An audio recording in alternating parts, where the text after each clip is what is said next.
Welcome everyone to the Circle Debate Podcast MMA episode 6. This is a recap for UFC 261, ladies and gentlemen. This is the host of Devious One, Ivan C. Let me correct myself. For the last time, or maybe still, and I am the reigning, defending, undisputed Tapology World Champion, the Devious One, Ivan C. Okay, let me correct myself. Wow. As of now, could be the last time, as long as it ain't you. That's what That's right. And I'm here, of course, with my other brother from another mother, the one and only. He's the director, el director.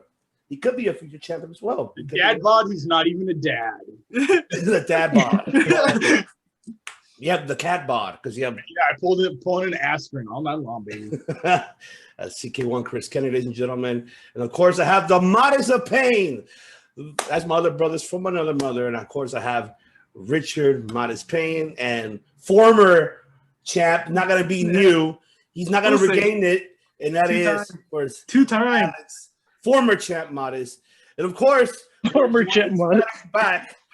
He's finally back to join us. And that is the coach, the one and only Jose Vera, ladies and gentlemen. What's going on, guys? Back. He's back from his injury.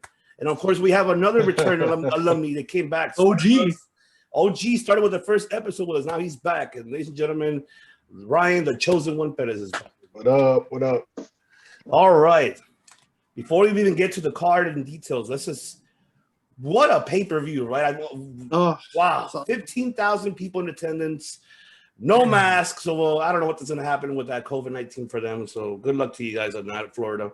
Yeah, right. But they don't believe in COVID, though. Florida doesn't believe in COVID. They don't believe in COVID. It's not They're real. like Texas, huh? Yeah, they're fake news, bro. Oh, what an amazing overall pay-per-view. We'll get to the details for each match of main card, but I want to go ahead and ask everyone here individually their thoughts about it. So I'll go with you, Chosen. What were your thoughts overall about the card? Everything. From what I saw, the fights I saw was fireworks, and I didn't even watch all the fights. And the little bit that I did see, I was like, wow, well worth the money. Great fights. Oh, yeah. Lots of knockouts, upsets. You had everything in there. Definitely. Coach, you feel the same way? Oh, yeah, man. Like, that was well worth the $70 on that one. That was an amazing fight card. I wasn't sure how it was going to live up because, it's always hot and cold, especially with, like, when you're really looking forward to some fights. Like, sometimes you're just like, man, that was not what I expected, Like, Ngannou, Derek Lewis, like, everybody's pumped up, and then that was just horrible. But, man, this started from the prelims, early prelims to the main events. I mean, that was just a great card.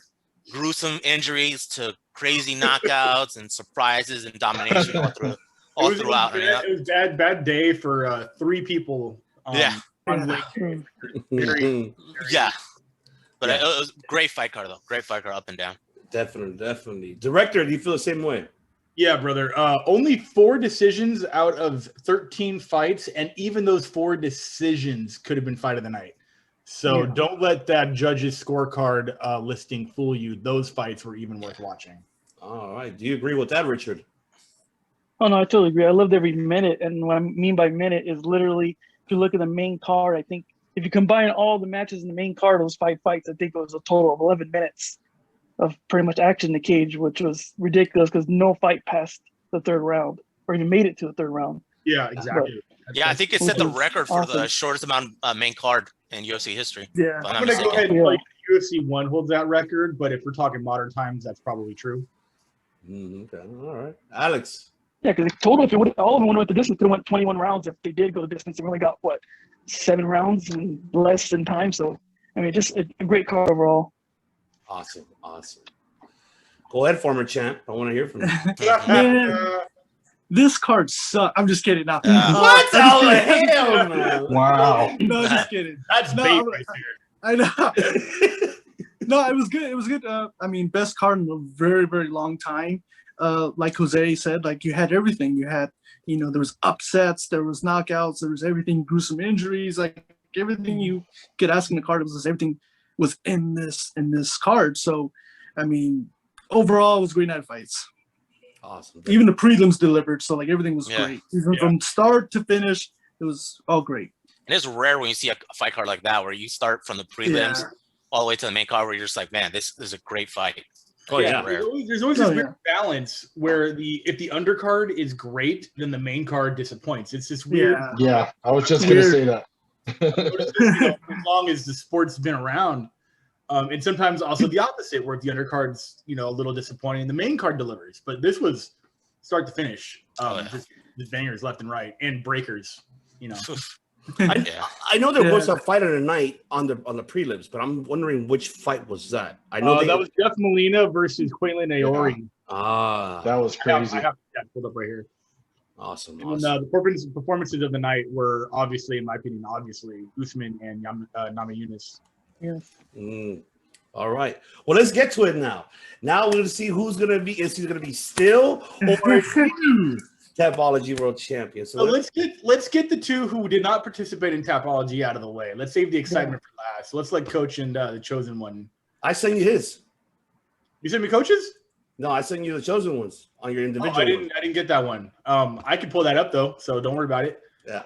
Cool. I apologize. I didn't work you into the system, but I can bring you up. I'm sorry, brother. You're good. Was that in the direct DM or was that in direct DM? Did you send that like right now? No, like not that long ago. If you could see it. All right, I got you right here. I just needed to get his Tapology name. Strict 9. Cool. Like the drug? Strict 9? Strict 9. Like the rat killer. You know what I'm saying? Yeah, exactly. That's what I thought. That's dope. All right. Yes, definitely. So, yeah, we'll go with Coach, man. Coach, why did you put your picks in, man? I wanted you to. Sorry, man. I got super busy on Saturday. By the time I got home, like, damn it, I missed it. And I wanted to give you the win, bro. I wanted you to take out Alex for the second time. Oh, man. That will never happen. That was a one-time thing. We'll see, buddy. You called me on a bad night. I hope you didn't change your picks, man. I'm hoping. I wrote down your main card picks. So if I see you change them, I'm gonna be pissed off. Hell no. Because now, if we're gonna play that card, okay, we gotta start. There's no rules. There's no rules. There's gonna be rules on that because once you get prediction, I gotta see the rules on paper, man. There's no rules. Okay, I will send that. I'll via email everywhere. It's like a book this big. All right, so let's start off then with the main card. So let's go with Coach's picks. Yeah, let's do that. All right. So let's go with Anthony Smith, Jim Crute. Honestly, I had Jimmy Crute winning that one. I was on the train with Jimmy Crute. I've been liking his fights. I know he's had one loss in the UFC. It was by submission. I think it was to Misha Kirchhoff. Yeah.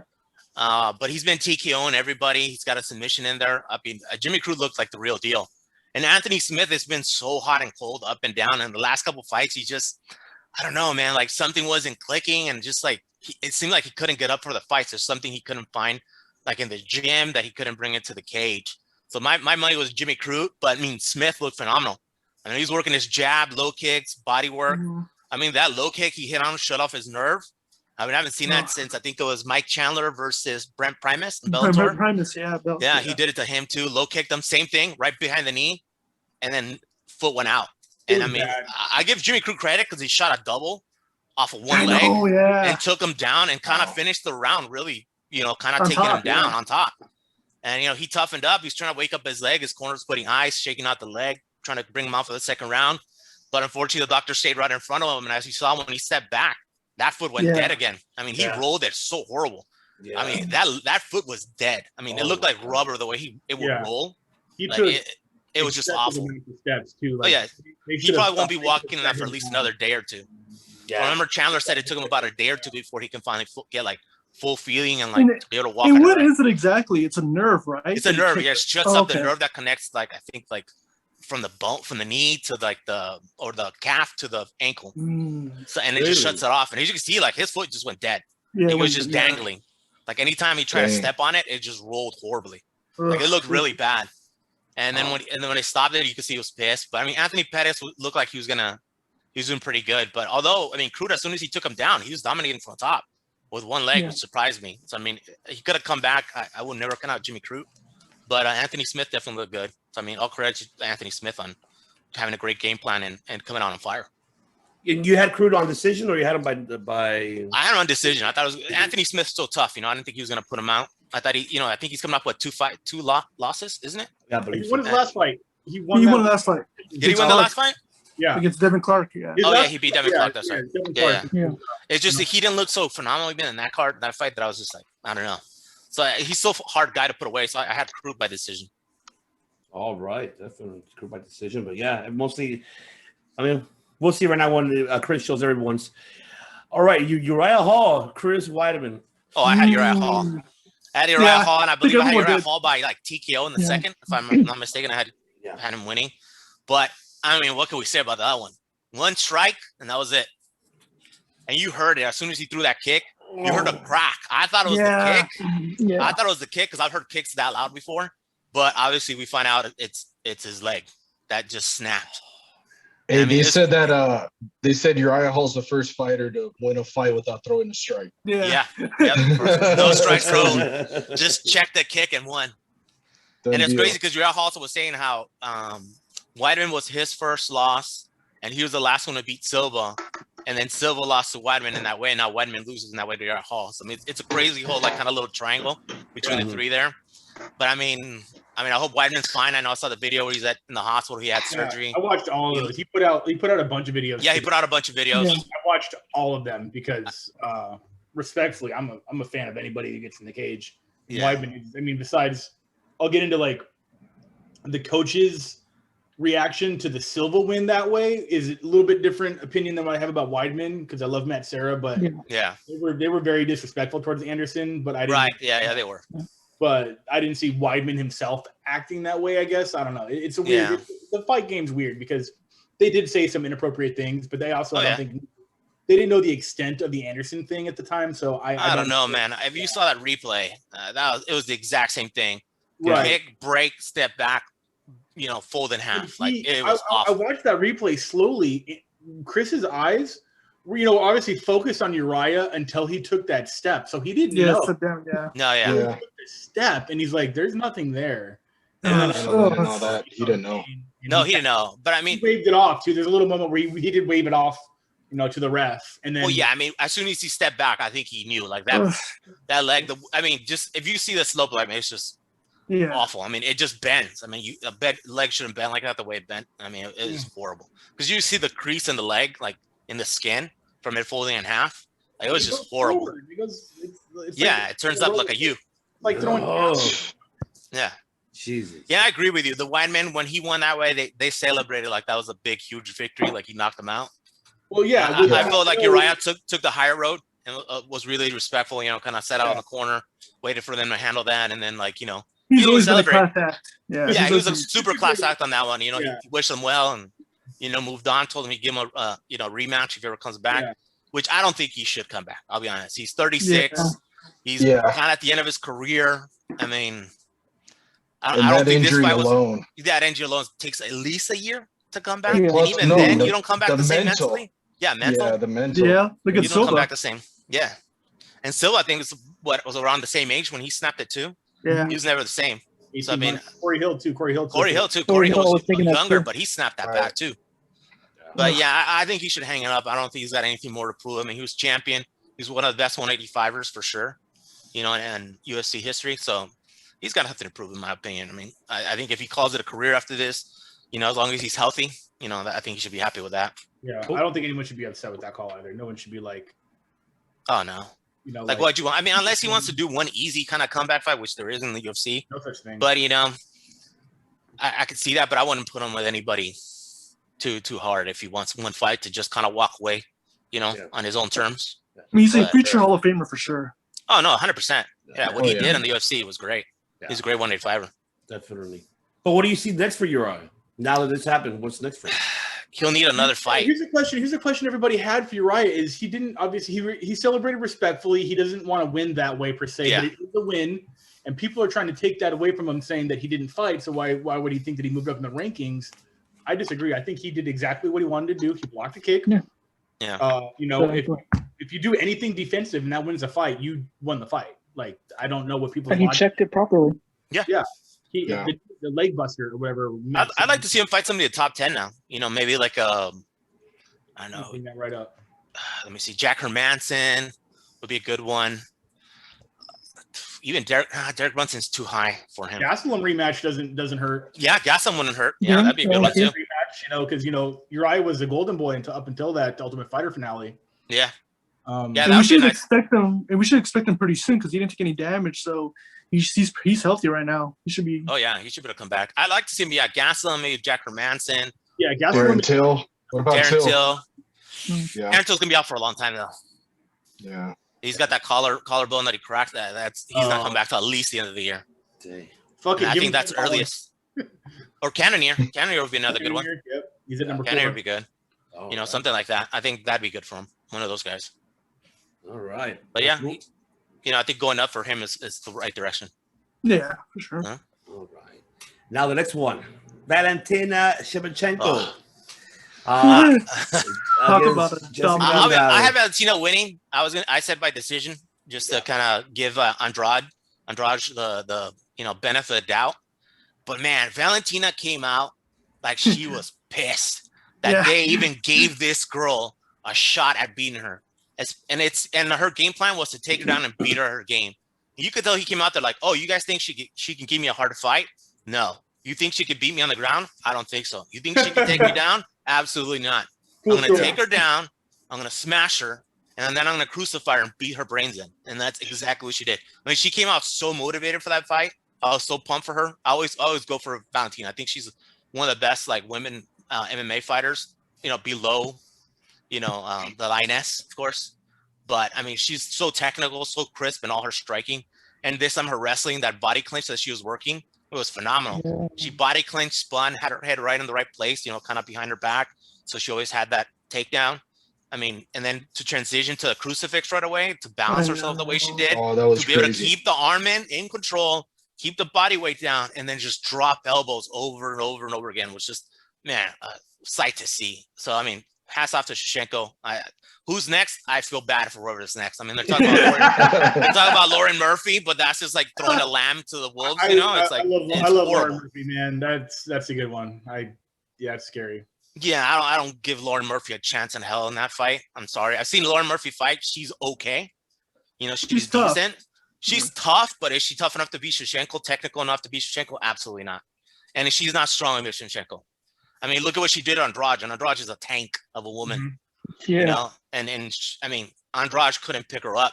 You saw her trying to drive that pickup from the double leg. She had like she had like a waist lock, and then she had a waist lock trying to pick her up. She couldn't. She even tried to go for a high single. Couldn't get that either. I mean, she just could not move Shevchenko. Shevchenko was just there to dominate and put on a fight, and that's what she did. A beautiful performance by Shevchenko. 100%. Yeah, I agree. Do you see her fighting Nunez again? No, even Dana White just came out. He says zero interest in that fight. Zero interest. And I agree. Right now, it's like they've had already 2 fights. I mean, I see it once. I think if they have one more fight each, I think they're going to make it. I don't think now. I think they have one more each for cement that legacy for both of them where they've dominated division. And then, okay, now we can let's bring them together. Kind of like the last fight for her, for Amanda. Mm-hmm. And maybe even the last one before maybe Shevchenko moves up and Amanda goes out. Yeah, that's true. Yeah. It could be a way to kind of bring her in, where Amanda's walking out, but you can kind of move. Shevchenko's still got some fights left in her tank. So it's like, let's move up Shevchenko. Let's see. She beats her at 145, put her at 145 now. Put Shevchenko at 145? Or 135, I'm sorry. Okay, no worries. Yeah, well, which is a weight class she's very familiar with. Yeah, sorry. Yeah, 135. You're all good. I was just like, damn, son. No, not 145. Sorry. 135. Bring her up back to 135. Where she was fighting, she was dominant too. But I think 125 has been her weight class, where she's just unstoppable. Now let's move on with the other title fight, the shocker one that nobody expected. Of course, Zhang. I did. But you didn't pick knockout. I picked her. You didn't pick her, but not knockout. Doesn't matter. A win's a win. I'll give you that. Yeah. I'll tell you what, I had Weili Zhang winning that fight. I thought she was going to, win by decision. I thought she was going to be able to kind of dominate her on the floor, take her down, kind of control the fight, even in the standing. Because I thought with the comments that Rose made, better off dead than red. I thought, okay, maybe she's not mentally all there. And I know when Rose is not mentally there, she doesn't fight the same. And then the way she came into the ring, she's like, I'm the best. I'm the best. I'm the best. I was like, is this a Diego Sanchez coming out with the yes chant? Yes. I get it. She was pumping herself up, and maybe this is something they worked on in the back, with her team to kind of help her get motivated. So to me, it made me think like mentally she wasn't all there, and when she's not all there, she doesn't fight the same. But I was 100% wrong, completely, hands down. I mean, she was dominating that fight from the get-go with the jab. She was jabbing her to death, setting up her right hand, beautiful, switch dances with that kick. She kind of did that step in, fake like a low kick, boom, high kick. And it threw off Whaley because you can see Whaley was getting ready for a low kick, and then boom, just caught her like right in the face, and it just knocked her out. And I think it was a clean stoppage. I think Whaley complained about the stoppage was ridiculous. Yeah. I think she's just out.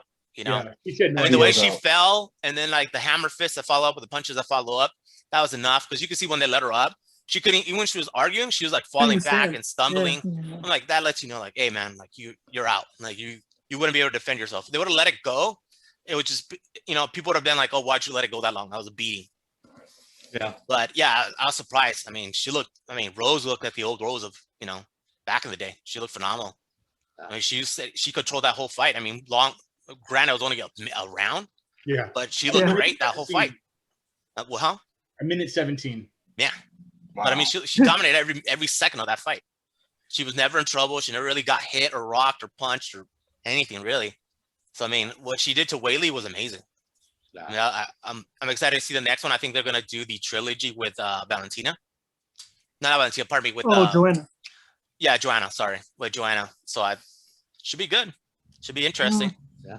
I mean, granted, she beat her twice, but the second one's a little closer than the first one. Yeah. Or a lot closer, I should say. Well, I mean, yeah, not getting finished. Yeah. But still, it was a good close fight. The second one was a really good fight. So I could see them do a third one. But you don't think Whaley deserves a rematch, though? I do. Not now. I do. But Joanna lost to Whaley. I mean, Joanna hasn't won a match in a long time, so like it would make sense to do a rematch. I mean, I'm just saying for Whaley's sake, the way she took the loss wasn't good. I'd like her to kind of get her, mental game back a little stronger. Maybe another fight. I'm not saying she doesn't deserve it per se. I just, as a Whaley fan, I like to see her kind of, gather her bearings and then kind of get another fight and then bring her back up for the championship fight where she's kind of like shaking off the loss and gotten her mental game back into 100%. Because I don't think she handled it well. And anytime you've seen a fighter that doesn't take a loss that well, they normally don't come back that great.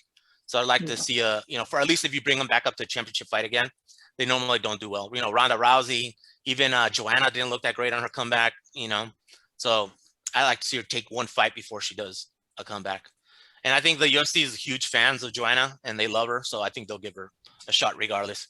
She's like the Conor McGregor for females, I think they'll give her whatever she wants. She sells fights, yeah. She sells fights. She talks shit. I mean, she does it well too. I mean, she's all in your face. Even though she shouldn't be, because I mean, she's gotten, decimated, but she still does it. So yeah, definitely. I don't know. I mean, we'll see. I think that's the next fight for Rose, though. I think that definitely will be it. You will like where I take that thought when it's my turn. So. All right.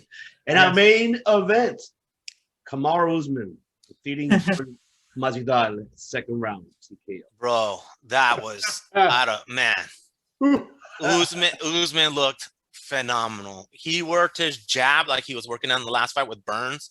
He worked the body. He was hitting the chest and the body on the jab and throwing that right hand. I mean, sometimes he looked kind of sloppy where he's overcommitting to certain punches, but he still stayed patient, in certain spots and just set up the fight the whole time with his jab, body work was beautiful, man. And then he set up that final knockout with like that left hook, like jab straight right down the pipe. I mean, you couldn't have timed any better. I mean, just like the way he hit him between the sweat, the spit, everything, the spin of the head. Oh my God. It looked like something out of a movie. I mean, you could not have put it picture perfect, more better knockout than that.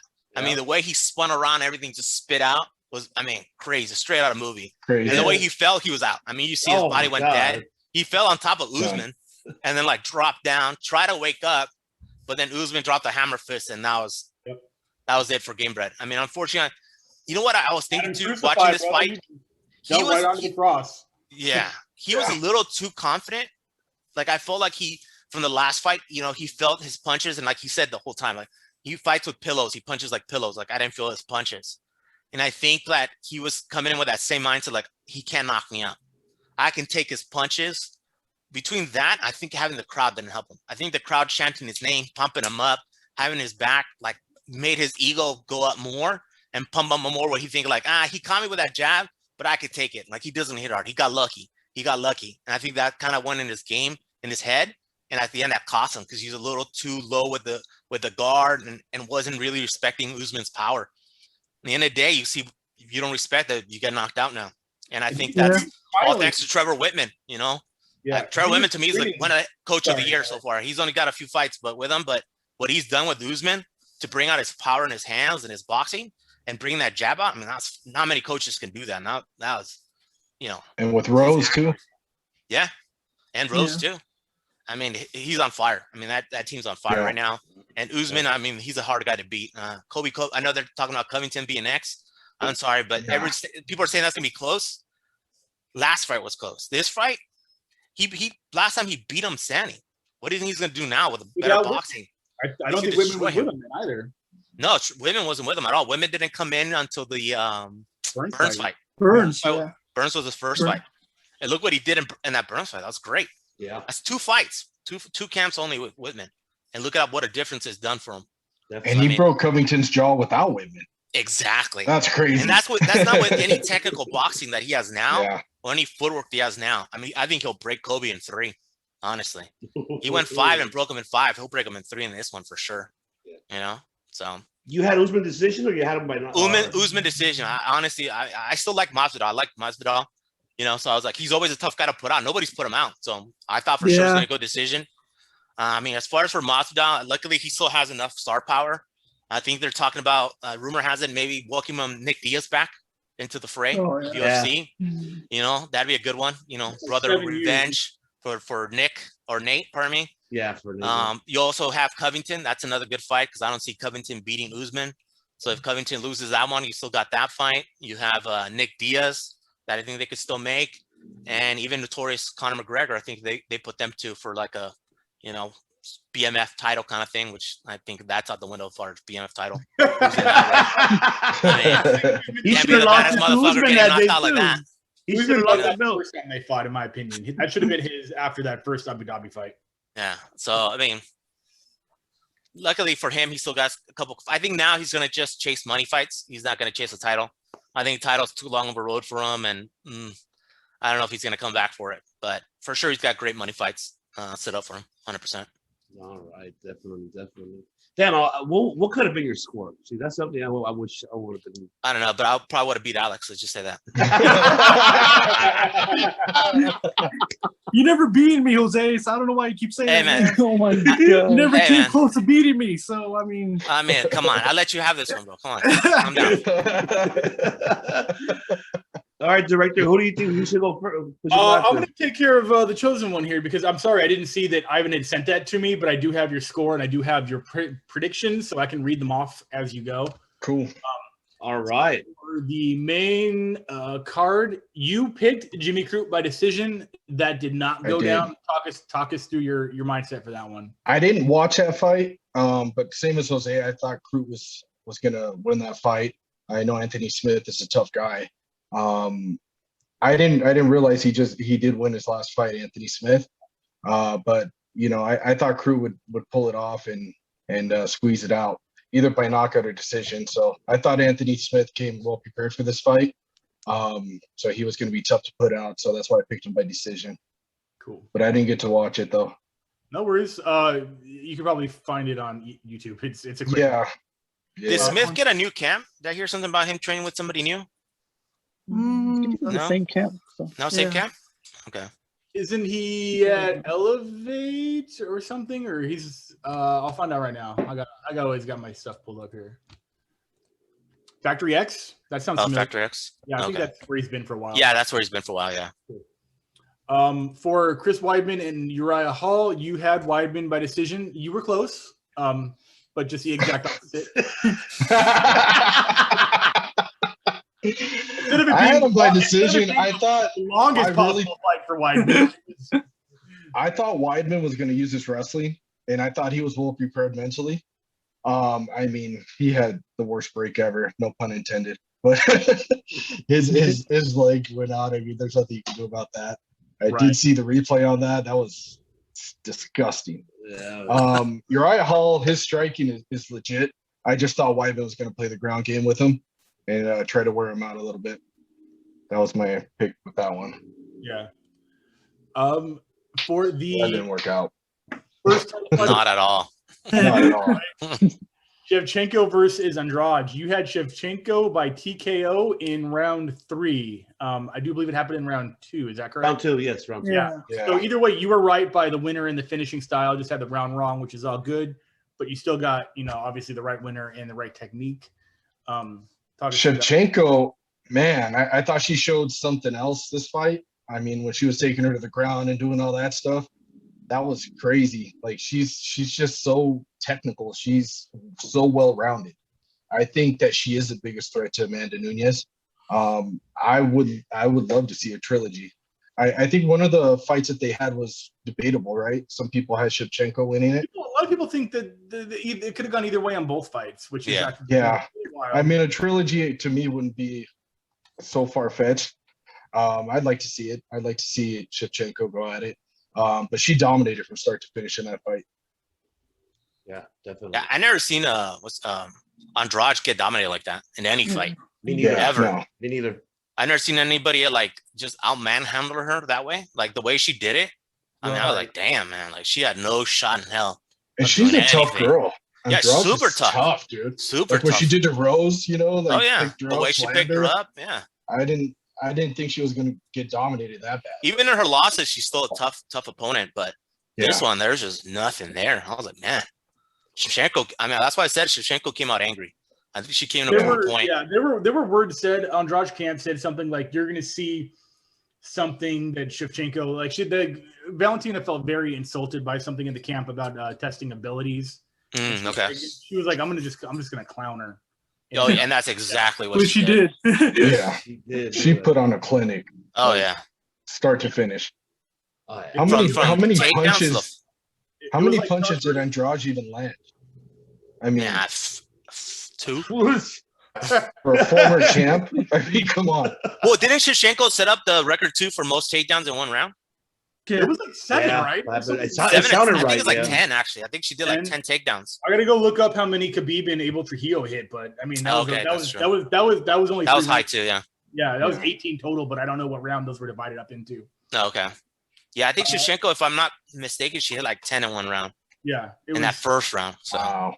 I mean, credit to Crazy. Andrade for getting up 9 times, but like Yeah. Rogan always says, it's for every 9 times, I'll pick you up and drop you 10 times. yeah. And I think that just sapped her energy too. When I get up all those times, Oh, fight yeah. off those takedowns, and then still get taken down. And even when she tried to take her down, she didn't have enough power to lift her. I think that kind of broke her too mentally. Yeah. Mhm. And that crucifix, my God. Oh God, yeah. Oh my God. Oh God. As soon as she hit it, you're like, oh no, this is it. That's it. It's over. This is gonna get bad. Yeah. That's how she beat Chukagian. I mean, it's a very similar game plan. This was just ramped up a little bit because I think Andrade was definitely more dangerous, and Shevchenko didn't want to waste any movement getting to that finish, but finish her the same way. Just as soon as she had that crucifix, she didn't hesitate. That was straight up just like blasting. Yeah. For the co-main event of the evening, you had Thug Rose by decision. Yeah, I thought Rose was in it mentally. I was opposite of Jose. Watching her on Embedded, I know her stand-up is superb to me. I think she's great. I think she knows how to use her distance. As long as I knew she wasn't going to let her in. I knew she wasn't going to let her in to get close. Whaley had a shot if she was to get in and land that big power punch, and I knew she wasn't going to do that. I did have her by decision. I did not expect that kick to the head, though. When that happened, I was like, what the fuck? So crazy. I mean, just to see her drop like that, and it was just a perfect kick. And like Jose said, when she got back up, you could just tell she was out of it. So when she was questioning the stoppage, I mean, she was out. It was clear that she was out. She wasn't going to survive it if she got back up. Definitely. Were you in tears like Joe Rogan, or just Joe Rogan? Almost. I was in tears. I felt very similarly emotional. Well, we did get Especially- that message. We did get that message from you in the group text. You were giving, you said. I don't think I've ever screamed that unfiltered in my life for an MMA fight. My girlfriend was watching on the couch right here, and she doesn't like loud noises. She's sensitive to that, and I scared the shit out of her. I think I actually upset her. I think she was kind of mad. but I had no choice. I could not. I mean, how did you scream, bro? I mean, you scared her. I mean, that's a little odd. It was loud. It was very woman-like. Very Can we get an woman-like. example? Can we get an example?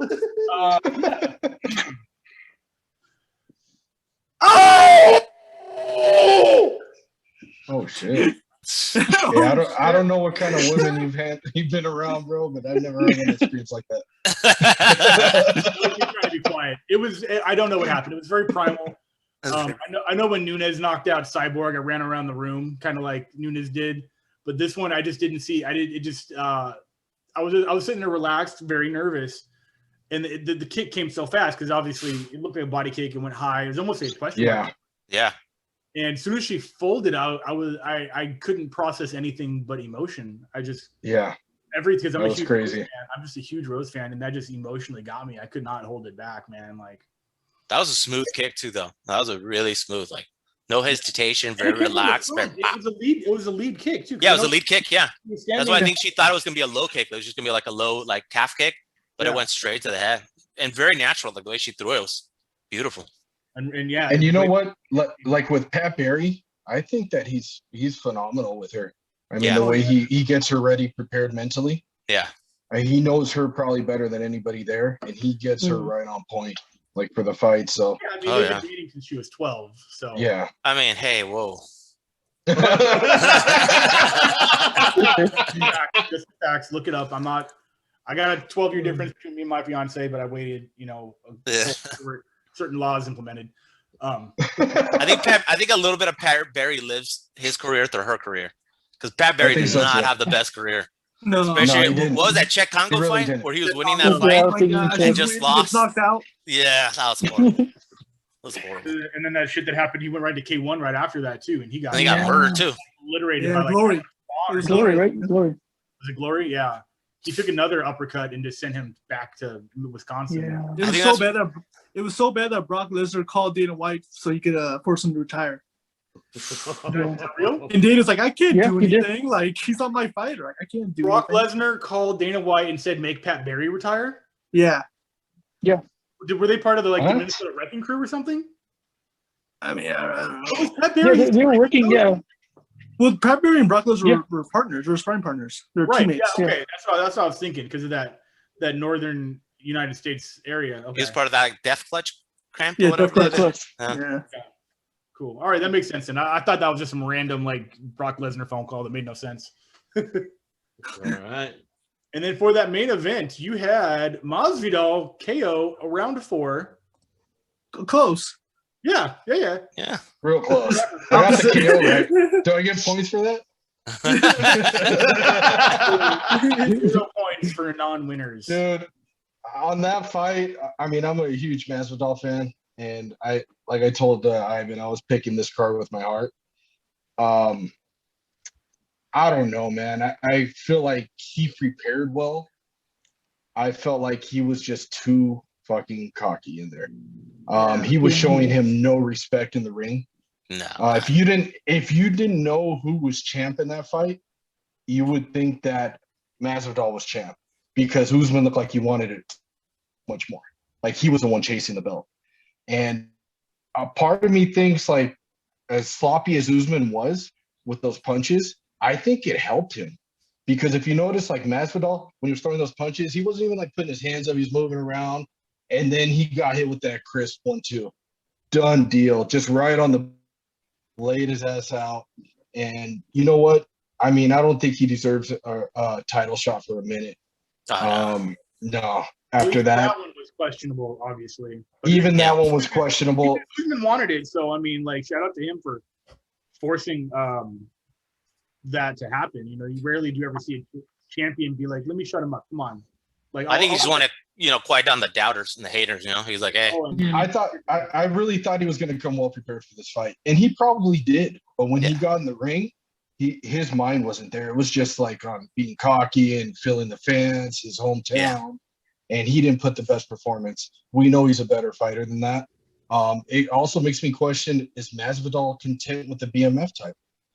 Did he lose that hunger? Well, people acting like it's a real title. We all know it's a fucking joke title. It's a joke of a title, and then on top of it, he got paid.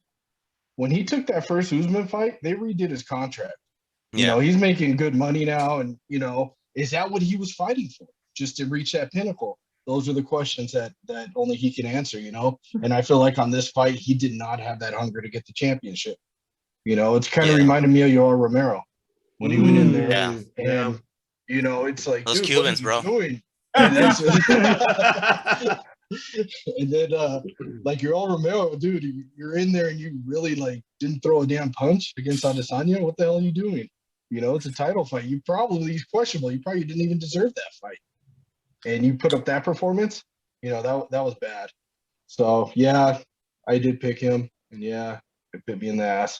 And yeah, it might cost me my title from Alex, but Yeah. Well, Ivan is reigning defending, so Yeah, I read the not chance. stand in charge right now. Honestly, I think if there's no crowd, I think you would have seen a better fight. I think it would have been a different. It could have been a different fight. I think so You too. know, I think the crowd really played into it. Like he feeds off the crowd a lot, and I think it makes him fight different. You know, like he, especially as like confident as he came in this fight, I think having that crowd just chant his name and like just really be so behind him. Like you've never seen a crowd that behind Masvidal ever.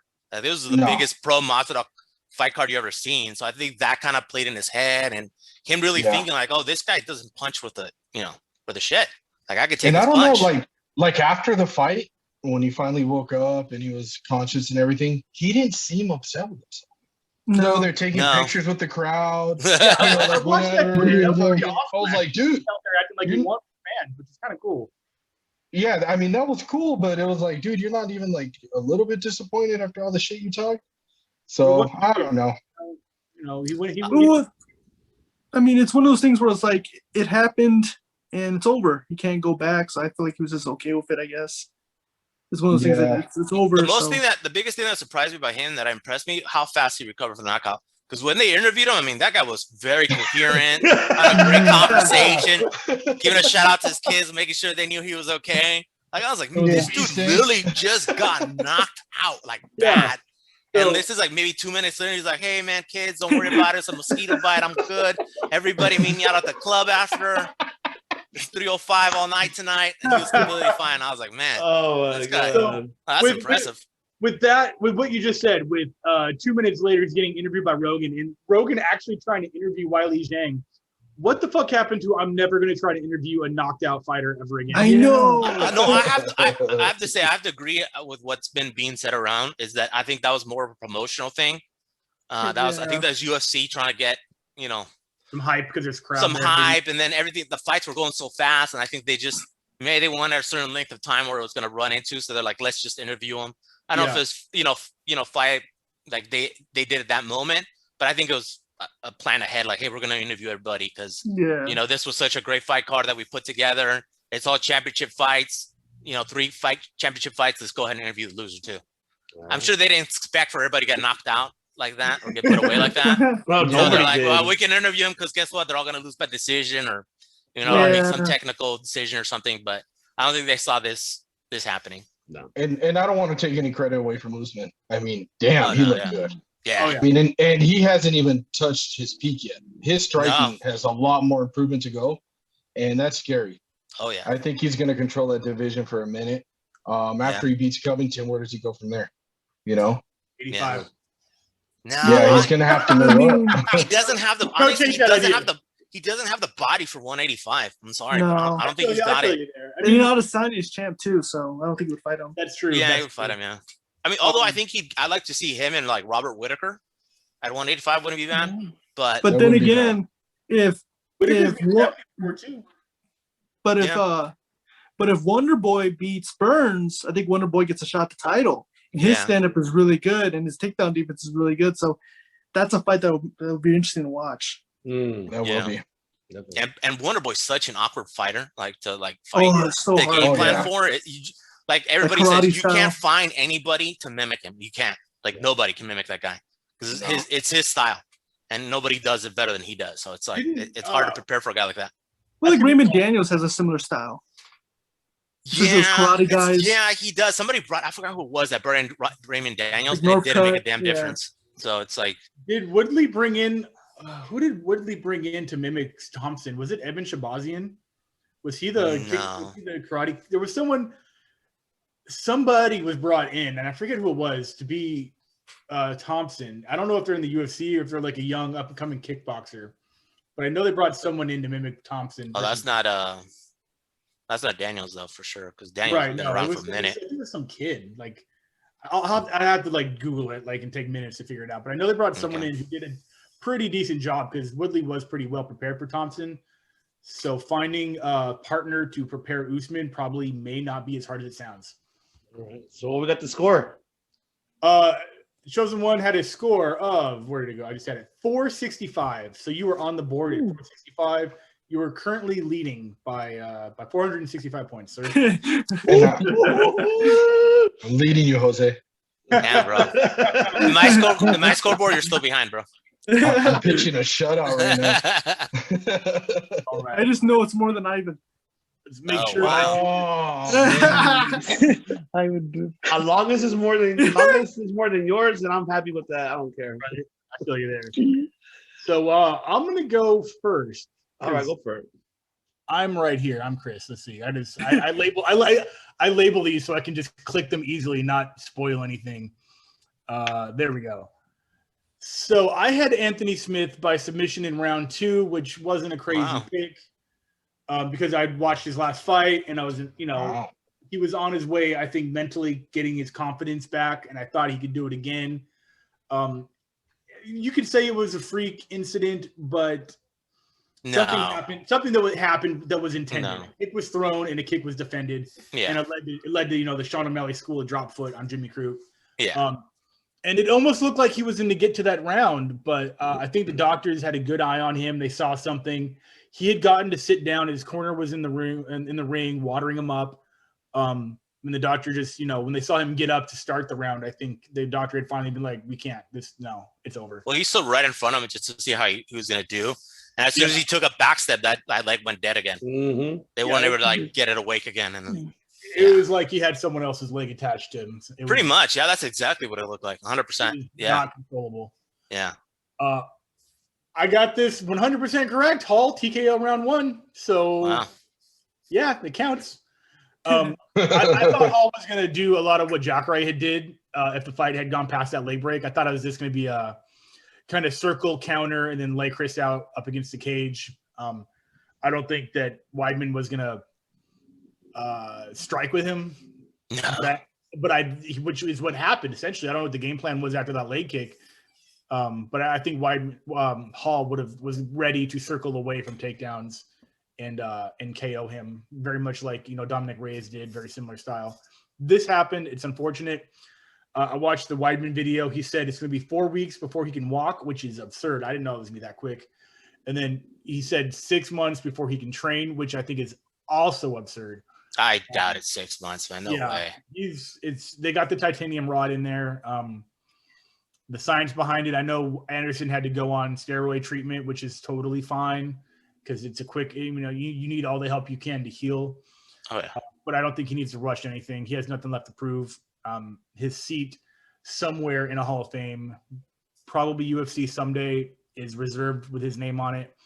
I don't think he needs to come back to prove anything to anyone unless he really thinks he has to do it to himself, which I would be very surprised if he thought he could get another title run in him. Shevchenko versus Andrade. I had Shevchenko by decision just because of how technical she was and how fast and dangerous Andrade was. I thought Andrade might have been crafty enough to not bull rush in, and Shevchenko would have just picked her apart on the outside, very similar to what Joanna did to her at one same weight class, right? No, up one, down one. Yeah, Andrade moved up. Yeah. I thought it was going to be more of a technical stand-up battle, but Valentina said, "Cool story. I'm going to just take you down and smash your face. Never going to talk shit again." Looking at who's next for Shevchenko, I don't think fighters even deserve to lose to her right now. There's no it's not chill how far ahead she is of the game. The Lauren Murphy thing, I didn't even know that was in the conversation, but she is ranked, I think, 4, and Andrade was like 3. Yeah. I mean, if she's earned it, give it to her. She'll find out. Anything can happen. We saw Matt Serra take out GSP, and this would probably be a bigger upset. Actually, Murphy's at 3. Murphy's at 3. Okay. Yeah. I mean, give it to her. Fuck it. She's earned it, right? That's what the game's about. Is working. And who else was left? Yeah, Chikashian. Could be rematches. Yeah, she just beat Maya. There's Calvillo. Calvillo has to win to get up there. I mean, JoJo, I would love to see at some point, but we saw JoJo squander a title shot. He got capped. I really do want to see that JoJo fight. They might give that to VS before Lauren, which is kind of fucked up because I like the ranking system to matter. But the pay-per-views are definitely going to be higher if it's versus JoJo, especially it's not going to be anytime soon, but if it's in Europe, that'd be the fight to make. I think Joanna doesn't look good at 125. I'd like to see her back at 115. I think that's her weight class. I think she looks sharper, crisper. Yeah. No, I meant JoJo. I'm saying JoJo Calderwood, not. Oh, Calderwood. Oh, okay. Yeah. Okay. Yeah. I thought you were talking about Joanne. Sorry. No. I don't think she should be in the title picture for another year. Yeah. So I want JoJo to get that title fight. I wanted her to have it the first time, and then she gave it to I think it was Maya or something like that, like tapped her on like that. Where did I put my score? I have a bigger version of it so I can see it. I had Weili Zhang by KO round 1. Now, this wasn't what my heart wanted. This is what my brain was telling my heart was going to happen based on the furious streak that Zhang was on. I mean, 19 fights in a row. How fast she finished Andrade. She handled Joanna Yin Jacek pretty handily, and she hadn't lost her in that fight. Yeah, and she hadn't lost since 2013. So it was just a numbers pick for me. But for me to say in retrospect that this is an upset or shocking is really, I think, disrespectful to Rose, because I do know how good she is, and the Trevor Whitman factor, and we'll get into that later, is there. He's the magic man right now. He's going to go down on the Mount Rushmore of coaches for sure. You can have Matt Hume, Pat Miletich, and Trevor Whitman, Craig Jackson, and Winklejohn, like all of them. That's it right there. Those are the best coaches all time ever. Goddamn, I'm glad she got out of there unscathed. Not one shot landed or touched Rose, and she just so fast. I watched the post fight. They were specifically working on her leg dexterity. She knew that she had good kicks. They had to get her confidence there, and she just snapped that thing, and it was one and done, man. I was very, very happy and very sad that I picked Zhang to win. I'm sorry, Rose. I think the most shocking thing was the way it happened, though. Yeah. I think that way it happened, I think that's what more people are surprised by now that she won. Especially I think it's the way she did it. I think that's what shocked people more than anything. Seeing Rogan's reaction, too. Oh, God. Oh, God. Seeing him in tears after, too. I mean, that's... I'm not crying. You're crying. I'm not crying. You're crying. An emotional moment between Pat and Rose when they're together. You just see the love and the hard work they put in, man. This is awesome. Oh, yeah. Yeah, that's awesome. Yeah, I think he does great work for her. I think what he does for her, I mean, I think mental work is above all what he does for her. Yeah. And I think he does a great job at that, like getting her redder mentally and having her believe in herself and giving her that like self-esteem to like come into the fight as a champion with like that champion's mentality, you know? Right. I think that's what makes a difference in her fights. Definitely. And I want to go in real quickly to who I think is next for Rose. And this makes a lot of sense in the world. And this is a great story that will come full circle. She's ranked number 4. She's on a 4-fight winning streak in the division and took the title from Rose in their first fight, and that's Carla Esparza. Cookie Monster coming around for Rose. This is a completely different Rose. This isn't even close to the same Rose we saw in The Ultimate Fighter that was trying to, dealing with. If you watch that season, it was basically like Mean Girls. It was a Bad Girls Club and then Rose. It was the clique of the OC, the Colin, I think it's Colin Oyama. That crew, that crew, it's Carla, it's Felice, it's Ashley Evans Smith, which I'll respect. I love them. But they had their own clique, and Rose kind of came in. It was like the new girl, and they were like, you can sit over there. We'll have lunch over here.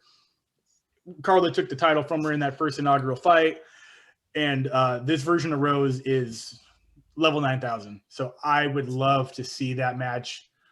She's on a winning streak, too. Yeah, 4-5 winning streak. 4 winning. Yeah, I mean, that makes sense. No, you're right on the money fight, they're probably going to give it to fucking Dern, which is fine. Nah, I don't know. For the money, for the name. Not yet. I don't think so. I'm either. a big Dern fan, but I don't think she's ready. She's not ready for that fight. If I was Dern coaches, I'd not yet. I'm still developer. You know. I get you. Give her more fights. If anything, Dern versus Esparza gets Rose. That would be the best way to handle business because they're ranked for number 4. And I would love to see that fight. Holy shit. Real quick, whatever happened to Tatiana Suarez? She's still recovering. She had She's that. Still hurt? Well, she's supposedly back in training, and she's supposed to come back last year. But I think everything with COVID kind of set everything back for her. Right. She has a very compromised immune system. She's been dealing with throat cancer since she was like a baby, right? Something like that. Yeah, she's had a real She's it's like sensitive time for her. Like she can't. Yeah, she's a homegirl and trains with my friend Cody Bollinger. Cody Bollinger. Bollinger. That's a name right there. He's actually from your town. You guys hang out with him at all? From Rancho? No, that's fine. They don't leave their house, bro. They don't know what you're talking about. I'll name drop fighters I know. I love that guy.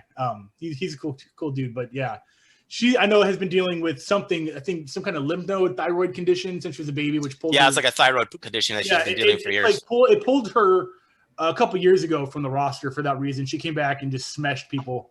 Yes, Tatiana Suarez is one of my favorite fighters of all time, and she is ranked not on the strawweight division at all. She's not in the ranking system. She's been out for too long. Yeah, I think the last fight was like 2019. So it's been a long last. Yeah, it's not that long for a rankings poll. But if you go inactive, if your coach like sends like the fight bout contract freeze, then they can pull you from the roster. Okay. Yeah, that sucks though. Because I'll be honest though, I'm not a big fan of the Cookie Monster. I wouldn't be too excited for that fight. I think no offense to her, but she's super boring fighter to watch. Like I can't. I watch her fight. Yeah, but if you can't get up from a takedown, isn't that the opponent's fault? No, it is. Like, hey, nothing against that. Like, I agree 100%. I'm not defending Cookie Monster either. I've never rooted for her because everyone she fights I've just liked more. But you know. Yeah, me too.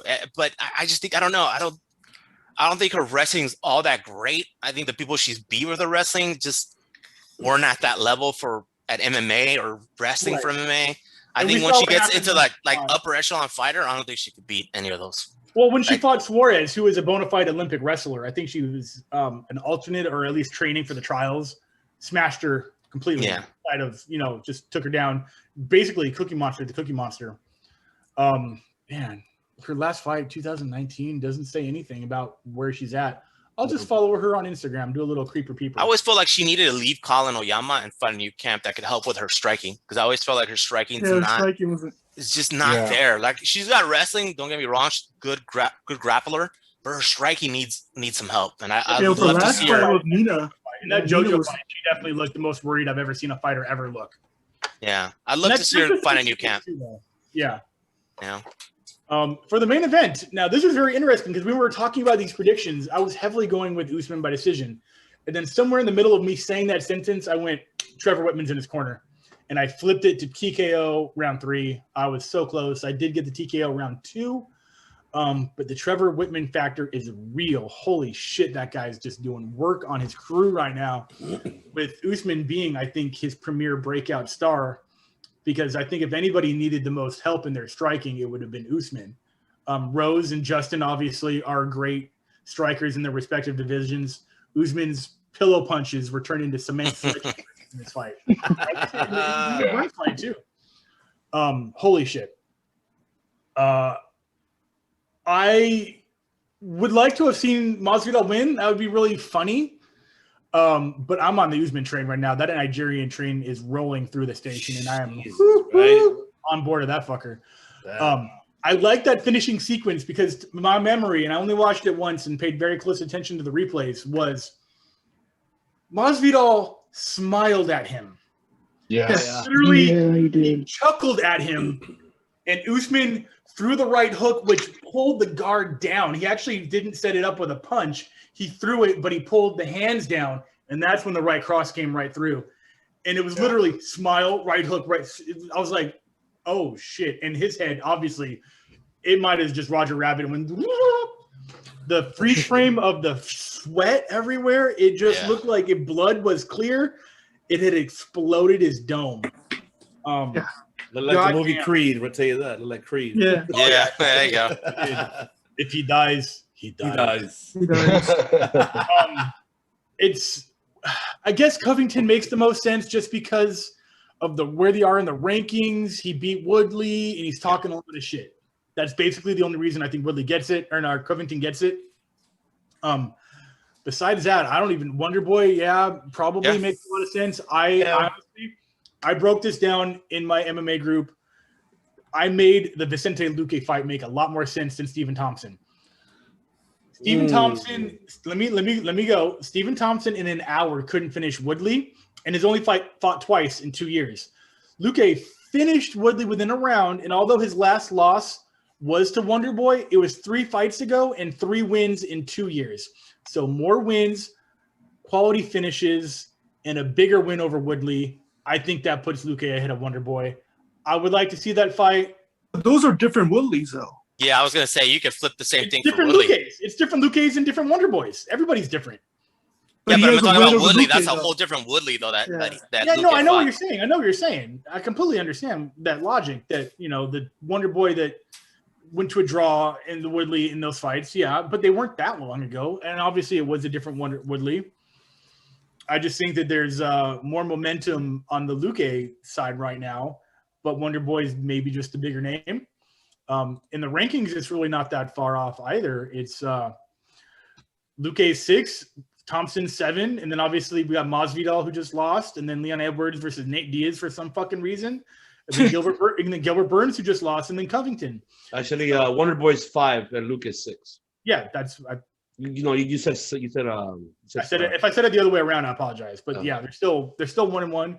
I mean, with Usman just fighting right now, I mean, I don't think it's. Doesn't Thompson have someone lined up? Yeah, Burns. Burns. Yeah, Burns. Okay. Well, that's the case when I have Luke and Covington, the winner of that fight, Usman. Why I would love that. That would be great. I'd love to hear Kobe talk a bunch of racist shit against Brazil, and then Luque put his lights out again. Because we all know that's the only heat magnet that he has. Yeah. I honestly, I still don't know how that guy talks so much smack. Like seeing him in the outside, like talking smack, calling him Marty. That's my belt. It's like, bro, he broke your jaw. Yeah, exactly. Like, he put you away and he broke your jaw. So you stop talking, and you're doing it again. It's like, and he's gonna do it way worse now with better boxing. Like, dude, he is gonna piece you up.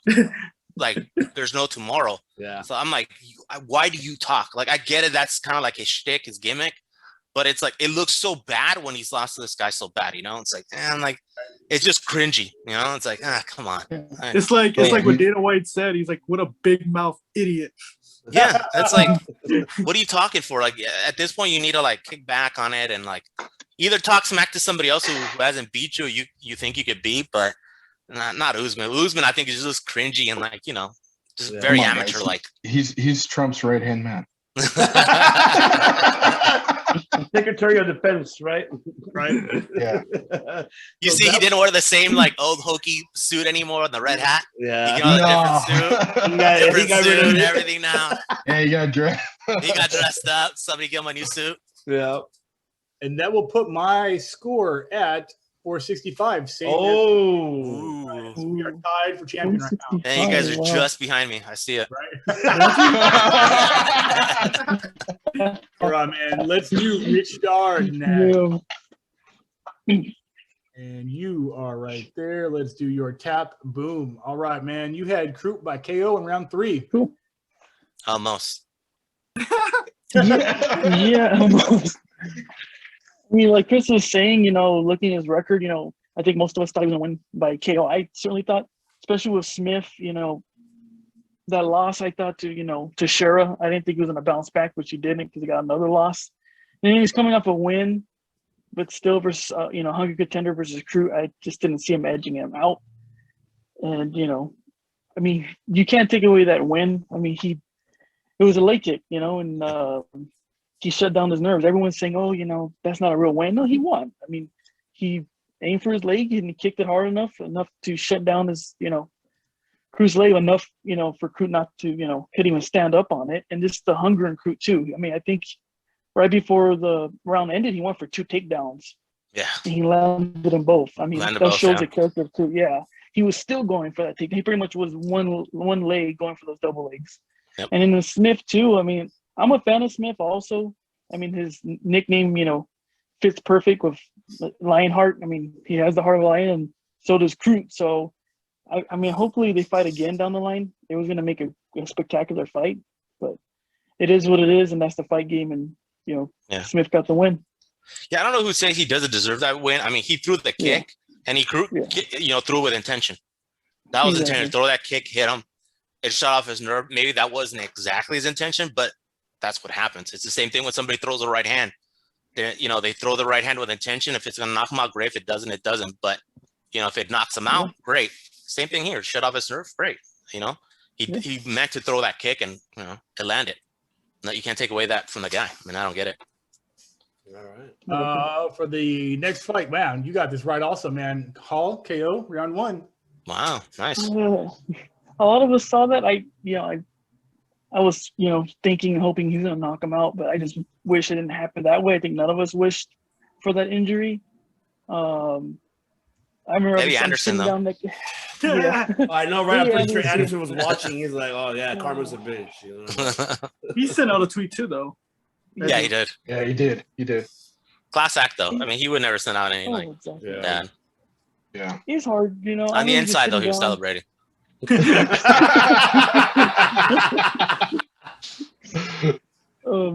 It was hard to, sitting down next to Alex, and our buddy was right there, and we're about to, start drinking, and I before I even opened my beer, I heard a snap. I just see Alex standing up, like, no, and I was like, wait, what? But I heard that. The moment I heard that, it sounded like a baseball bat.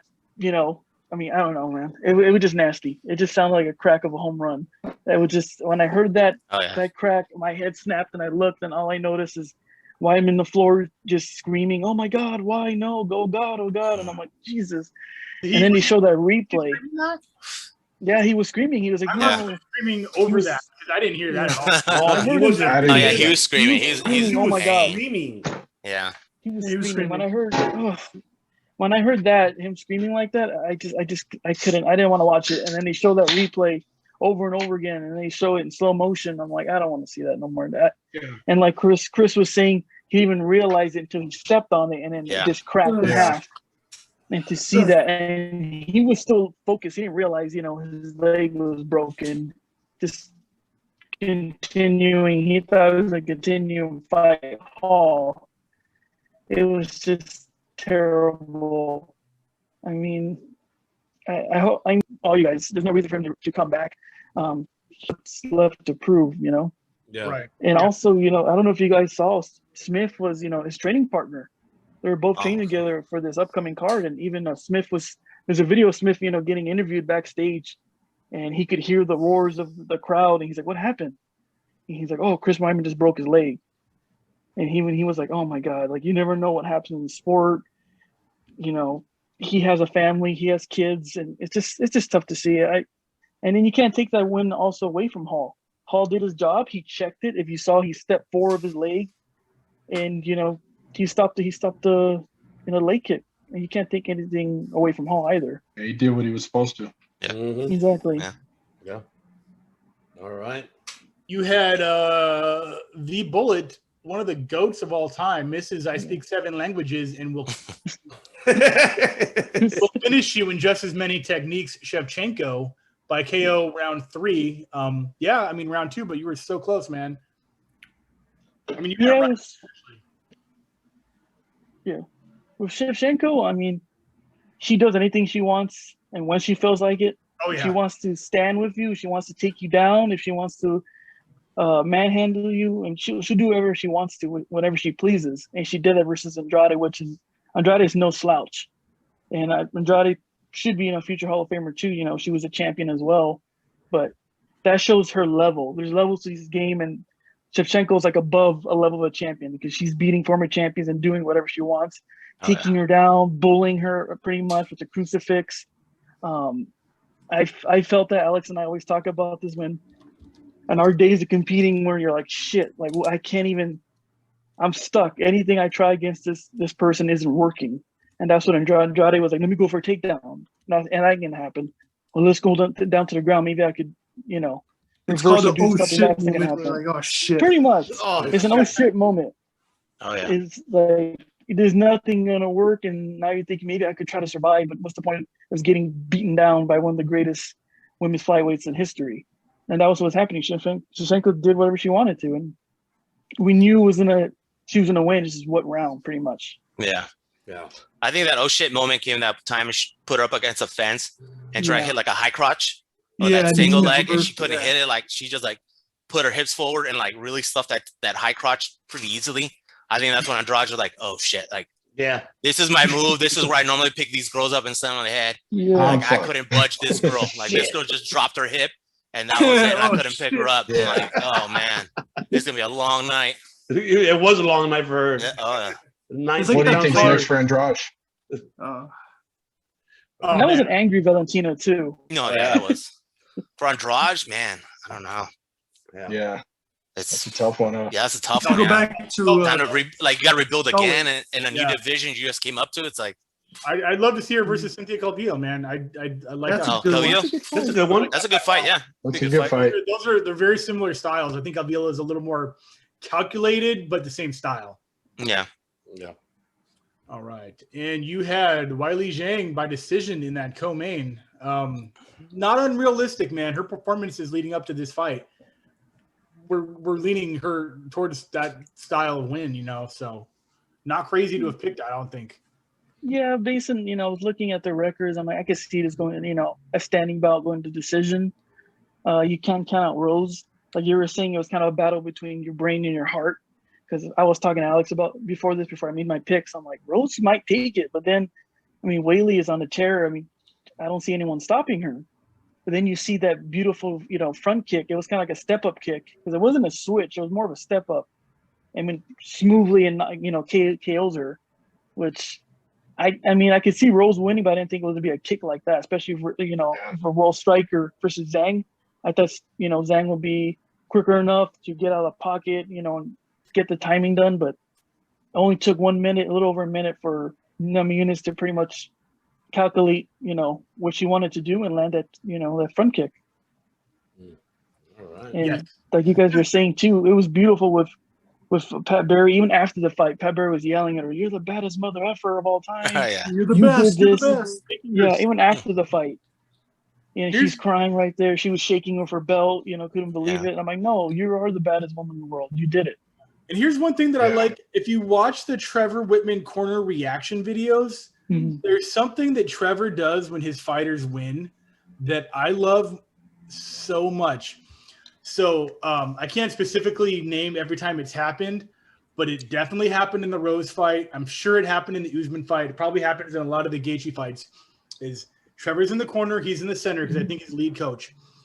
When his fighter wins, everybody in his corner behind him, they go nuts. His other cornermen, they're freaking out, and Trevor just goes like this. He just sits still, and he crosses his arms like, I knew that shit was going to happen. But he's like a hype man. It's like a rap group. He has like 3 hype men like, oh, shit, yeah, what the hell, yeah. And Trevor's just like. You should good night. just as many kills under it too. Yeah. So Trevor Whitman, and then he also do this thing when he talks to you. Before you celebrate, he'll walk up to you and he'll go like this. Look at me. Yeah. You're the best. Say you're the best. Now go celebrate. He makes sure That's that dope. It's awesome. Yeah. He's a cold-hearted killer, and he knows how to talk to his fighters. And when it comes to instructions too, man, he gives like the he's precise in all his instructions, detailed. Yeah. No wasted words at all, for sure. Yeah. And Weili will bounce back. It was kind of heartbreaking for all the fans. I heard all the fans booing her. Yeah, that was horrible, man. Like, why are you booing her? But that's Florida, though. Come on. Yeah. The girl got knocked out to another dimension. I would be lost too, thinking, what the fuck happened, Yeah. She got knocked out, dazed and confused. Go back to when Overeem got knocked out and he thought he submitted Stipe for some reason and he never did.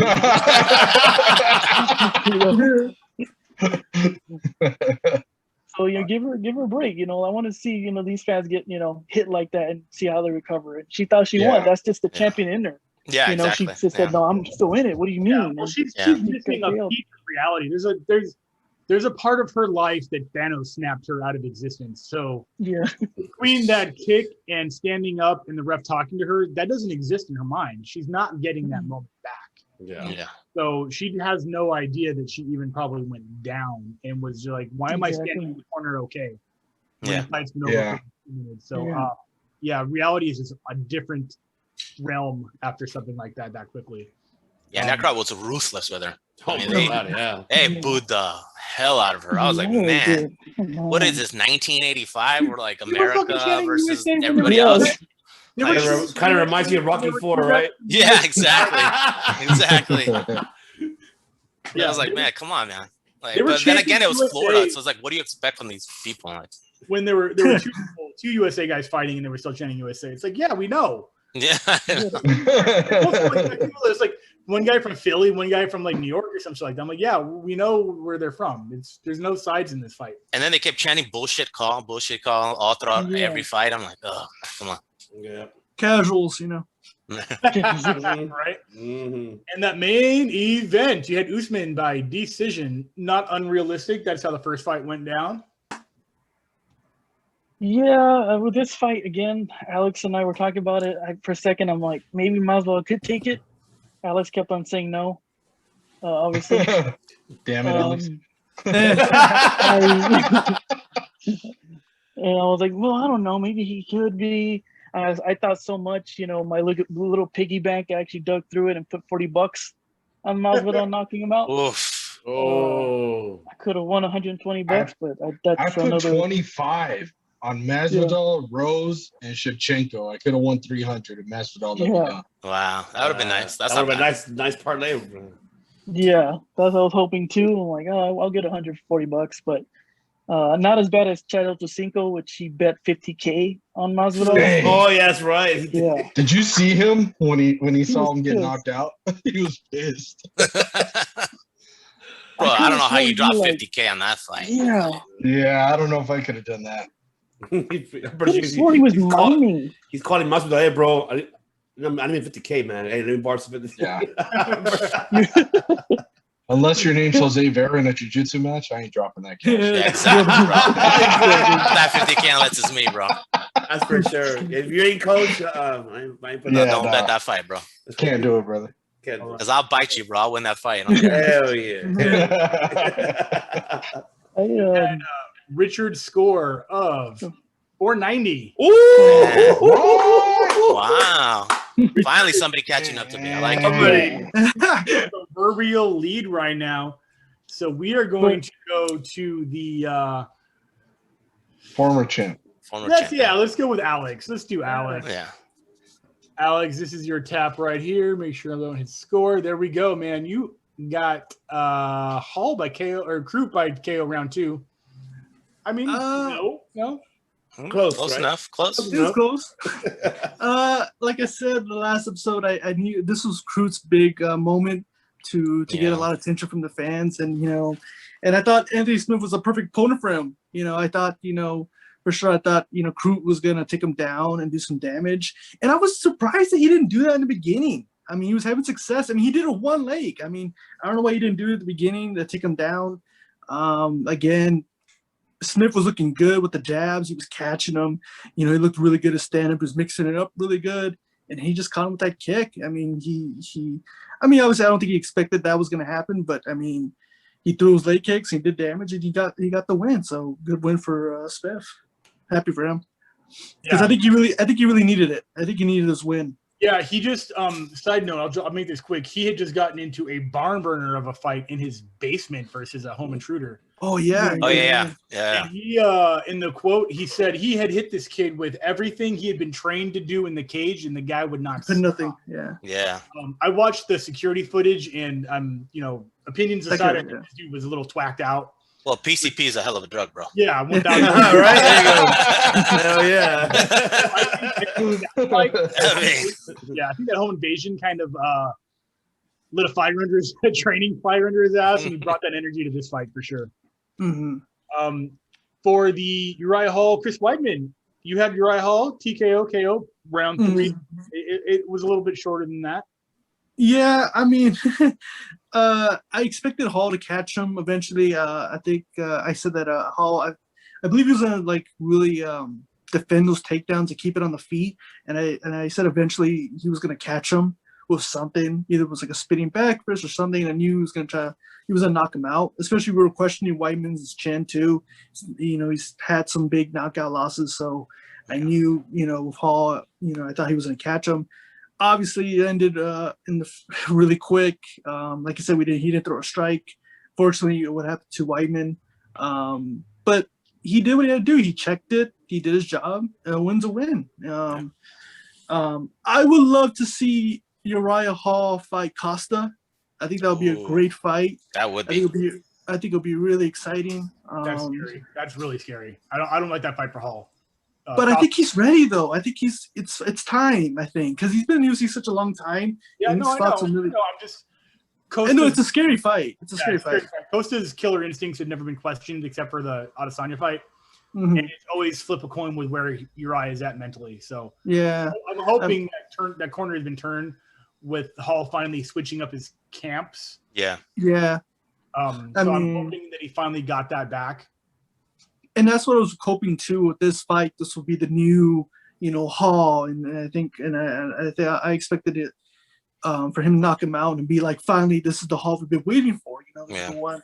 You know, unfortunately, you know, things happened, and again, I think it'll be a really good fight with Costa. Who knows? Costa might be drinking that night. So one too many Chardonnays, you never know. Raise your hand. Let's see the Derek Brunson tweet.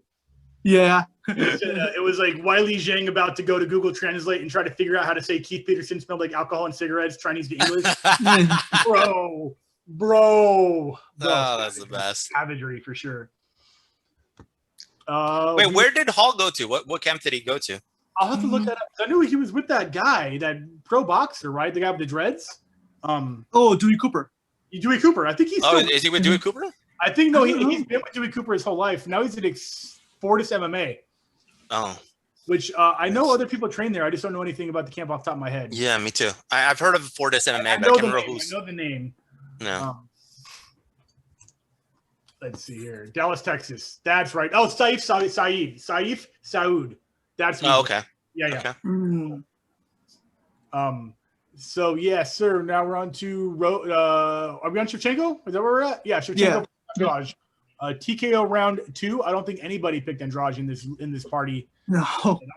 I think a lot of them had a lot of TKOs, but by round 3. So yeah, I mean, same thing we all been saying, man. She's the GOAT. I mean, like, you know, I think we're all saying, you know, Andrade is very tough, but I just feel like her toughness wasn't going to do enough for her to beat Shevchenko, especially with those trips. Man, she keep catching her every time, you know, just dominated her, you know. Like I said, I kind of agree with Ryan. I would love to see Shevchenko fight Nunez. I think that's a fight that I think everyone wants to see, and I feel like, I mean, because let's be honest, there's no one really out there who's going to really pose a threat to Shevchenko and Nunez. So might as well make them fight each other. I mean, they both have grown so much since their second fight. So I think it'll be really good. I think it'll be like a big. I mean, I can see even headlining a pay-per-view. That's how good I really see it. I mean, what would you pick that fight? Oh my gosh, I don't know, man. That's a tough. In other words, you would switch your pick before you. I honestly see Shevchenko winning. Oh wow! You know what? I would go with that too. I really would. And I just feel like doesn't Amanda have a fight coming up though? Isn't Amanda set up for another fight already? Yeah, she's got Pena. Pena, that's right. Oh, yeah, okay. Pena. Which I think she'll beat Pena too. So. Oh yeah, me too. Yeah. I mean, I love Pena, but I don't. She's. I don't think Pena's ready for what Amanda's got. Yeah. But yeah, like I said, I think Shevchenko, Nunez makes sense. In the post-fight, Valentina did say that she's not thinking about that fight anytime soon, but she wants it done in her lifetime. Yeah. It makes sense because like there's no one out there that can beat both of them right now. so might as well make them fight each other. What better time than now? Yeah, I can't say that with a straight face. Nunez at 125. Oh no, I knew I want. No way. I know. I'm totally Not happening. All right. Rose Namajunas by decision. I love that prediction because that's kind of where my heart was at. I thought she was going to tactical and piece her apart on the outside. Again, I predicted that she was gonna win. I just felt like, like Ryan was saying, like embedded, like she looked ready. I think mentally she was, I think she was ready to win. I think thanks to a lot to Pat Barry. I think Pat Barry helps her with the mentality, and she looked good. I mean, especially the way, because like in karate, the kick that she threw was a front flip kick, which is kind of used as more of like a jab with kicks. So especially the way she threw with the power to knock her down is impressive enough. Especially, it was a lead kick. So it's more, like I said, more used like a jab. So the fact that she was able to put her down and finish her, oh my gosh, it was amazing Into to that watch. kick, right? She looked like a step kick, kind of. Like a step flip. Yeah, it was a lead kick. Was it the superfoot kick? I'm looking it up right now. I'm really familiar with Bill Wallace's superfoot The kick. Sugarfoot? No, it wasn't that kind of. I think a flip, I think. Right. Yeah, Sugarfoot throws more like a side kick. Yeah. Right. Yeah. Okay. But like I said, I didn't expect her to knock her out that quick in the first round. I think no one, and none of us think that she was going to finish that fast. But I was happy for her. She's the type of person that you want her to win a title. You want to root for her, especially when she's winning. They put her and she's like shaking and like crying. It's just I'm happy for her. She deserves it. I can't wait what's next for her. I honestly think Weili deserves a rematch. I don't think Joanna deserves it. I just feel like I think like what Jose was saying, she hasn't bounced back, or she needs to bounce back. She took a loss, but then again, Joanna's been losing. She lost the last fight against Weili, so we don't know how Joanna's doing. She hasn't fought in a while, so I feel like with Weili, I think she deserves. I think she did enough to deserve a rematch. That's my. In a minute, something you think she did enough to deserve a rematch? She was dominating before that. I'm thinking about before that. On the way down to the ring, on the way down to the cage. She was great. As soon as they closed the cage and rang the bell. Joanna got knocked down, and she got a rematch. Joanna got knocked down the first time. Oh no, I agree, but I think they're trying to make money, and I think Joanna is the money fight for them. I think that's the thing that they're looking at. All right. Yeah, like I said, I think it motivates Weili. That's why I think it makes sense for her to give a rematch, because you never know, a lot of people come back from it.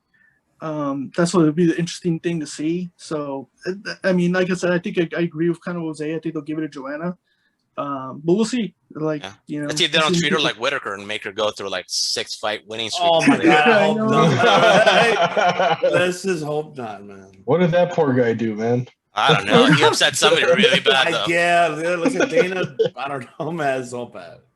All right. And we are on to your main event, Usman by decision. Yeah, I felt like, I knew Usman was going to win the fight. Obviously, I wasn't a big fan of this fight being made. Obviously, the last video, I did say that I wasn't a fan of this. I did think that Masvidal didn't deserve to fight Usman. Obviously, I got a lot of hate from the comments. But apparently Basil didn't shut me up, so all right. I'd like to hear you in the comment. We finally got some haters. I know. In the comments. Yeah, a couple of haters. And I think that's you haven't made it till you've been hated. Yes. Yeah. You're doing something right. Yeah. But yeah, like I said, I'm interested to see what's the next comment if he's watching. But yeah, like I said, I replied. So shout out to whoever the fuck you are. Comment did not so because he did say Masvidal was gonna shut me up. That was that not even close to even happen. Big oops. Like I said, I think I just didn't think he was. I just think Masvidal underestimated him, underestimated his power. Usman was really, I mean, gosh, Usman's just getting better and better and better with everything. His ground game, his striking. Like I said, I do see him knocking. I think everyone sees us really dominating Kobe Covington.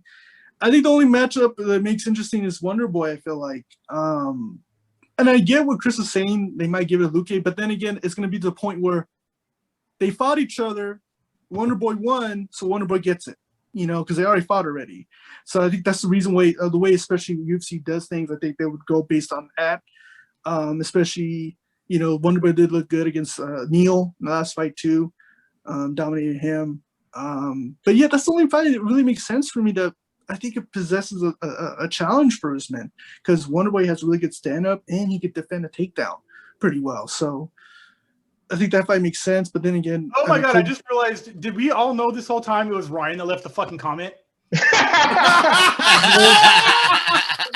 I was just waiting. Ivan and eyeballed you. I was closing my fighter window. And I looked at the comment. I'm like, I know the apology name. Wow. Fucking Chris, I was about to troll him, dude. It took me till you see it. Watch the replay. It's like Chris Weidman realizing he's late broke. I'm like, oh shit, fucking Ryan. That's why me and Ivan were busting up right now. Yeah, that's why we're laughing. So you knew Ivan? Wow. I knew. Hey, I don't kiss and tell, bro. I didn't see it. I didn't know your topology name until after I saw the comment, and I didn't. God damn it! Anyway, You have to create a new one. I think it was Alex and Masvidal. So I'm sorry. I just fucking got him. I'm sorry. What do we got on the points, man? I want to know. All right, man. We got Alex with a score of 0. No, I'm kidding. 5. Damn it! Oh! Killing my dreams. Ivan, you got this, bro. You got this, kid. Let me kiss it goodbye. Kiss it, man. Just give it to my hands. Come on, Ivan. Just give it to me Please. already, man. There can only be one Highlander. Hey, Alex and Rose are both getting their belt back, and they both have the same haircut. Hey, where's your Pat Barry? Up in here. Where's your Pat Barry? Bring your Pat Barry. Where's your Pat Barry? Great. For sure, he's gonna make a video after this. All right. Ivan, you. I think a lot of us. I think we all picked Jimmy Crute to win that. I don't think any of us. I'd have to go back. Picked. I picked Smith. How about that? But you had Jimmy Crute by TKO round 2, which is not a bad choice. Just wasn't the right choice. No, it wasn't the right choice. Did not expect that. Nobody did, obviously. No, I don't think many nobody people did. Nobody did. But I got to give Crute credit. You mentioned earlier he still was able to fight him on one leg, at least taking him down twice before the round was over. Yeah. It's an unfortunate. I mean, it's a good win for Smith. Of course, he needed to bounce back for this, from his previous loss. So good for him. I mean, there's nothing much you can say about that. So. Uriah Hall, TKO round 3. Let's actually picked Hall in this one, which is pretty wild. Yeah, because I was expecting this match to be great. I think. Yeah. I was expecting it to be fight of the night on this one. And come on, I mean, Weidman is not much of a. He doesn't have much left in the tank. That's why I chose the third round TKO. Now he's missing the wheel. Yeah. Unfortunately. Nobody expected this, obviously. Yeah. So nothing but wishing best, future endeavors. And I think, he should be retiring. I don't think he should come back. Yeah. He should just be a commentator or be an analyst. Do not come back. You're better off not coming back. Yeah, I thought this was gonna be Hall's real big coming out party in the 185 division. I thought this was gonna cement his place. He's definitely deserving of top 10, top 5, competitors. That's what I was hoping for. That's what I was looking at too. I thought that's what it was going to be. Unfortunately, yeah, but it happened. But yeah, I of course he didn't want this to happen. So no, God no. We all wanted Uriah to actually, he's been on a hot streak as of late. So that's why I would have loved this fight to be the fight of the night. And him in a row. Fucking man. I mean, think about this, and then one more fight will get him a title shot. I mean, that's how I feel. I feel like I don't think that either. Him and Izzy. yeah. I think A great setup battle. hell yeah. I think he needs one at least. Well, with this one, I mean, you could say he needs one more. Yeah, in order to get a title shot. The picture is being painted. I mean, they don't. It was supposed to be Marvin Vettori, but Marvin Vettori's. But Vettori is fighting Adesanya. It's already set. Yeah, No, that's what I'm saying. But originally, it was Whitaker and Vettori. Yeah. Whitaker pulled out, and then they replaced him with Holland, right? Yes. And so I think that if Vettori had beaten Whitaker, obviously he would have gotten the title shot. But I don't think they gave the credit for beating Holland as worthy enough to keep that title shot. So they moved it over to Whitaker because that win is more impressive over Gastelum. So I think Hall and Vettori should get the winner of Whitaker and Adesanya. I agree with that. That makes sense. Picture to paint right there. That makes sense. I'm with you on that for sure. But I mean, we'll see what happens though. Let's hope. You never know. We'll see after that Adesanya and Vettori. Then hopefully Uriah's name will be named. Will be somewhere on Dana's wish list for the next fight for him. So. Well, I think he definitely needs at least one more. I wouldn't mind him and Whitaker though. Yeah, me neither. That'll be a great. I don't think Whitaker took really any damage in that fight against Gastelum. No, I have to say, not to go back, but that was such a great performance by Whitaker. I mean, that's the best Whitaker we've seen in a long, long time. I agree. Beautiful game planning, beautiful footwork, jab. I mean, everything. He was on 100% point that day. Yeah, definitely. Right. I agree. Nobody didn't pick Shevchenko, and Ivan is with the rest of us here by decision. Yeah, I mean, didn't expect that. I had got to give her credit too. I mean, she came out. She came with a game plan, and then seeing her and embedded, like, man, yeah, she definitely came with a game plan. Met a better hell. Oh my god, dude. Yeah, you pissed her off. You took out the Ivan. You took out the Ivan Drago out of her. Like that's pretty much what happened there. And man, I mean, I'm with you guys in reference for her fighting. You know what? I would book it. Might as well just end it. Amanda and her. Who else is left in Amanda's division? There's nobody left. There isn't anybody left. All she's going to be doing is having rematches? Or just have this one to end with the trilogy and whatever. If Amanda wins, retire. You're a top Hall of Famer. You're a true champion. Now let Valentina take over now. That division. And they're only getting older. The time is now. Yeah, exactly. And I mean, especially you want to, but I get it, the fact that it's not a big money draw, but I think if this is a way for her to end her legacy for Amanda, this should be the fight to end it and move on. And this is a new fresh chapter for Valentina for her to start in that division. Exactly. I think, and that would make more sense for that to happen. Because like I said, there's nobody else in either division. There isn't. Might as well just end it with this and then start a new chapter, for both of them. It makes sense. And Dana, I don't know why he doesn't want it. Dana is the same guy that brought us Ortiz versus Shamrock 3 times. Oh my god, I did not want that fight at all. After the first one, I was it for me. I'm like, you know what? I'm done with it. I don't even want to see it anymore. I was done with it. So yeah, all right. Weili Zhang by KO round 2. I was the same as everybody gives. Yeah, I picked Zhang to win as well. Which whoa! Not everybody. No, not me. Yeah, Sorry, not bro. everybody. Yeah, not us. Not me. Not Ryan. No, who's us? Not Alex, who's us? What do you mean, Ryan? You mean we picked? I know. The Rose. Yeah, get it right, Ivan. Hey, I did not expect this at all. Honestly, nobody did. I was expecting. We both did. I'll let you. You know what? Don't include. Hey, Alex, who predicted that? We both did, man. Ryan and we me. both did. Not everybody, Ivan. All right, yeah. Enjoy it, bro. Enjoy it. But yeah, enjoy it. But yeah, did not expect that at all. For her to get a rematch, I think she should. But I think they should wait on it. I don't think they should rush it right away. I'm with Coach what he said earlier about her getting her state of mind back. I'm with you on that, but for her to fight another fight doesn't make any sense. It's better for her to wait it out, get her mental state, book it later on with a rematch because she does deserve it. And plus, I don't know, to put her to bounce back from this loss of a fight doesn't really make sense.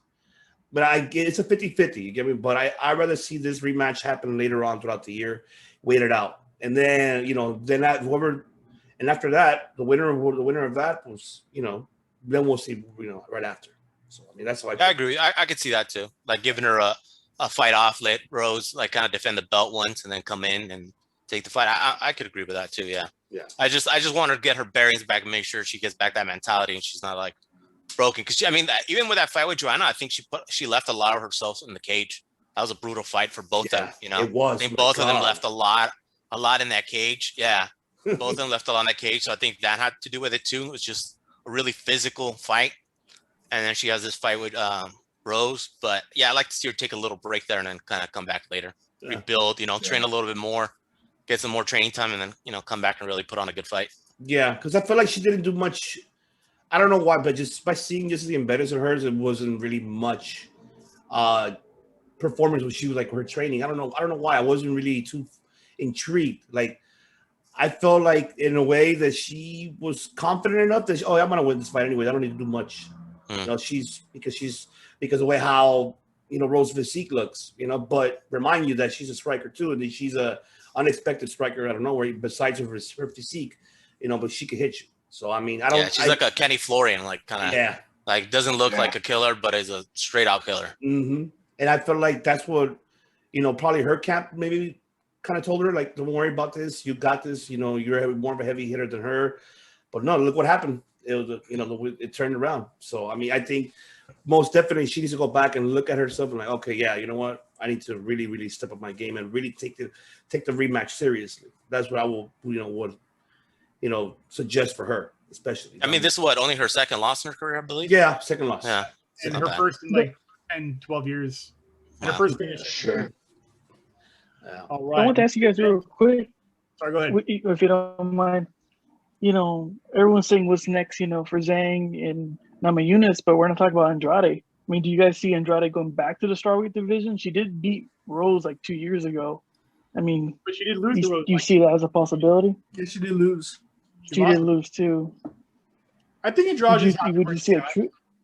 You think so? She's definitely not going up a class where she got, smashed a couple times up there. Yeah. And I think going down the weight cut might be a bit too much. So I think 125 is that perfect middle ground that I wish they would put at like 177, for that weird welterweight, middleweight, like between like cutting 15 pounds to get to either one of those weight classes is a lot of weight, especially when you already weigh that and you look at your body percentage of weight. So 10 pounds at 120, 130 pounds is more than 10% of your body weight. So having to go between 115 and 135 when the 125 pound division didn't exist is insanity, much like the 170 to 185 pound division. Like you're either 170 and you're cutting, you're dying to get to that weight class, or you're too small for 185, which your 205 is cutting down to 185. So 125 is, I think, a good weight class for Andrade. Okay. Cool. I think she just needs a little more time to kind of build up her game and her power in that weight class. I just hope that drubbing, not being able to take down Shevchenko, really gets into her and where she goes back down and tries to kill herself with the weight cut to back down to 115. Yeah. And Ivan, you had Usman by TKO round 4. Not bad. No, I mean, I was expecting to be around 4, like I said last week. I thought that Usman was going to feel him out for a little bit, maybe let Masvidal tired out, and then just by the fourth round, he's going to go for the kill and knock him out. At first everybody thought it was going to be like another wrestling, type of match. Him, Usman, using his tactics, taking him to the ground, but nah, something told me when I said it last week that he's going to stand up to him, like stand up toe to toe with him, and I had this feeling, and he did it, but I didn't expect it to be this early. I was expecting by the first round for let Masvidal get tired out. The first 3 rounds, okay, he's gassed out, he's done, and Usman went for the kill in the first round, knocking him out. Like that's what I was expecting, but this knockout, Jesus, like a great movie, man. It's like a great movie. It's like that Cuban curse is real. Oh, yeah, I love you. I love you. I love you. My God. Boy, I see you soon, boy. I see. But I mean, I think he needed to be put up on check like this too. And obviously, we can say this is the first time we ever seen him get knocked out this way.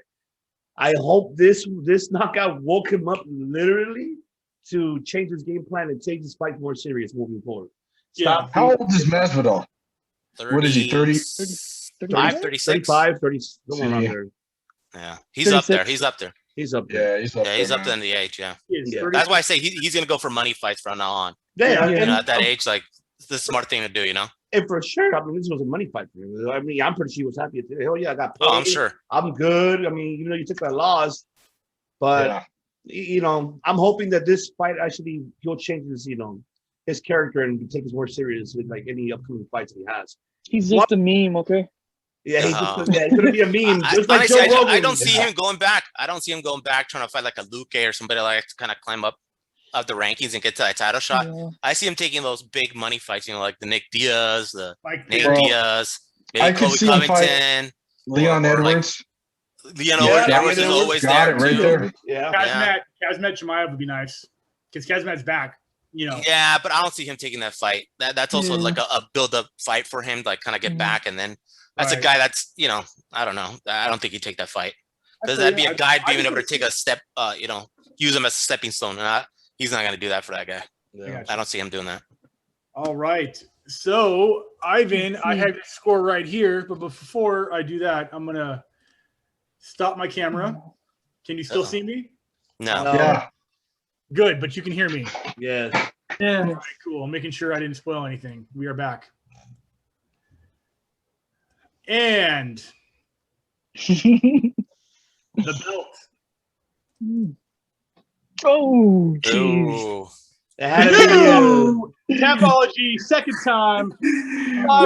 Dang. What did I tell you? What did I tell you guys? Is that his TikTok picture? This is Tinder, okay? Oh, it's his Tinder. oh, it's his Tinder picture. Grinder? No, bro. It's his OnlyFans. This is. That's long walks on the beach, okay? Oh man. Ivan had a score of. Let me grab that just so people know I ain't messing Four. around. No, I'm the lowest. Four. Ivan had a score of 430, the lowest of the group. Yeah. You know what helped you out was your prelims, man. I think your prelims were better than mine. Like I said, and you, baby. Dang, Ivan. It's okay though. It's You, all right. baby. I told you, man, your reign was gonna be short. And like I said, I'm back. But let's I be made my honest. There's an adjustments. asterisk. There's an asterisk next to that win because I didn't put in my pick. So let's be It's That not is my true. problem. Yeah. man. Let's be honest, You it's an would've lost asterisk. anyways, Okay. man. It's not a real victory. You It's would've not a real lost victory. anyways. It's You not a would've real lost. victory. That, It's that's an You're pretty asterisk. close to even beating me, man. Oh, that- my last one? Are we living in the past again? what coach is saying You in the back. because he no-showed to the fight, he should still get the win. Thank you. No. Appreciate that. Thank you. Thank you guys. Because you, he guys. missed weight, he should still be the champion. Exactly. There you go. I should technically still be champion right now. I'm gonna make that Again. drive to Rancho and pick up my belt. Clean it up for me. Have it shiny. Like I said, I made my adjustments and paid off, baby. It's okay, Woo. bro. It's all right. But another short ring. You too, know my because- name. You know my name. Easy, Put Henry Put some Cejudo. respect on that Easy. name. Yeah, put Hey, the sticker Richard, on the could you name, hear him in Ivan. the room next door? Yeah, bro. Yeah, I'll be right back. No, it's good. Hey, do me a favor. When you guys in the bunk beds, just kick them up, yeah? You want to go You do wanna go to a karate swim in the garage? Right in the garage. Now, there you have it. Alex regained his title, but it's okay though. You. The next one, I'm the Two-time runner-up. champ. I'm coming after. Two- enjoy it. champ. Enjoy it because Coach is gonna come back Two-time. strong. Ryan, Two-time, Chris, baby. Richard, and myself, we're gonna come back I'm back. strong, especially for UFC 262. Now, before we leave, ladies and gentlemen, we remind what I said earlier as well that we'll be adding new concept to the MMA. That not only just predicting and recapping every UFC pay-per-view event. Now we're gonna start doing top 5 picks for MMAs. So let me go ahead and share my screen and let's see what's gonna be the first pick. Let's find out. How about that? I'm excited. the wheel. This is a whole new. This is a whole new concept. I love So this. You can see, okay, it's from worst MMA Ooh, I fights, like this. best, worst UFC pay-per-view card, best shit talkers, best media conference, striker, worst losses, Best. Hey, where's the worst tattoos? Oh, we got Alan Belcher. Alan Belcher. Oh boy, Alan my Belcher gosh. does have some of the worst tattoos. all right. That Johnny Cash. I don't know if that's Johnny Cash, Yeah. but I mean, it's It supposed is to Johnny be. Cash, but yeah, Alan Belcher. It's not even close. Yeah. Let's spin this wheel. Let's see which one's gonna be our first top 5 MMA. Where is the needle at? Oh, it's on the left. Yeah. Oh. Oh, MMA moment. I like that a Dang. lot. I like that. I got you. I know what you're picking That's, up. Like Stains. I already know who my number Stains one on the is. fort. I Stains know on a the couple already. Okay, so there you have it. So it's MMA worst moments. easy. So is I that like also this UFC? video. It could be also any other promotion besides UFC. Yeah, it doesn't have to be UFC. It could be just MMA in general. Ooh. Oh, so we can I put have a Alex's couple. video from last time? Is that what we do? He takes it. I vote for that now. That's it. What's up? That's What my do one you submission. Keep talking, man. You guys What's up keep from that talking. TV show? I just know that I beat all you guys every time. So I mean, Richard already tapped out, dude. I'm just kidding. I'm here. I got tired of listening to his voice. I listened to this How do 24 we hours. mute him? You, baby. I think it's in the Champ. bottom left corner. But all Top right, right, top right corner. so Me too. be expecting a video from him, ladies and gentlemen, on Championship on the Line Instagram. So he's gonna be, I regained my championship. Enjoy it, because the next one for episode 7, we will be discussing UFC 262, which that one is gonna be the greatest card, I think, by far as of right now. That is Oliveira, Michael Chandler. We're looking forward to that. Who will be crowned the new lightweight champion? That's most definitely Leon Edwards, Nate Diaz, Tony Sorry Ferguson, for that one. Beno Darush. Benito. Yeah. And Benny's then my boy. I got my money on Benny all day. You got, and then, Oh yeah. oh man. My You got girlfriend's from Yorba Linda, so that counts, right? Nah, I know Yeah. Benny's great, man. Benny's on a different level right now. He's gonna take that fight, 100%. Yeah. And then you have Caitlin, what is it? What was the last name? Blonde fighter Caitlin Chukagian from New Chukagian. York. Tiger MMA. Yeah. Tiger Shulman. Okay. Versus Vivian Arujo. And then you have Shane Burgos, Edson Barbosa. That's That'd be a good That's fight. right there. Wow. That's another great card. That's a Yeah. great fight. I cannot wait for that. So make sure you guys tune in for that. And then we'll be discussing when we're going to go ahead and release this new top 5 MMA picks. So every week, what we do, how we do it with the regular pro wrestling, that we're doing with MMA. So I'm looking forward for everybody to join. Coach, Ryan as well, and of course the Modest Brothers. The new. Enjoy it, bro. Hey, This Hey, what moment's is your- starting to climb What, up. what does your belt say BMF on it? That's what I see, Ivan. Thank you for keeping that seat warm for me. Thank you. Wow. Now, Man. King's Wow, back, Ivan. baby.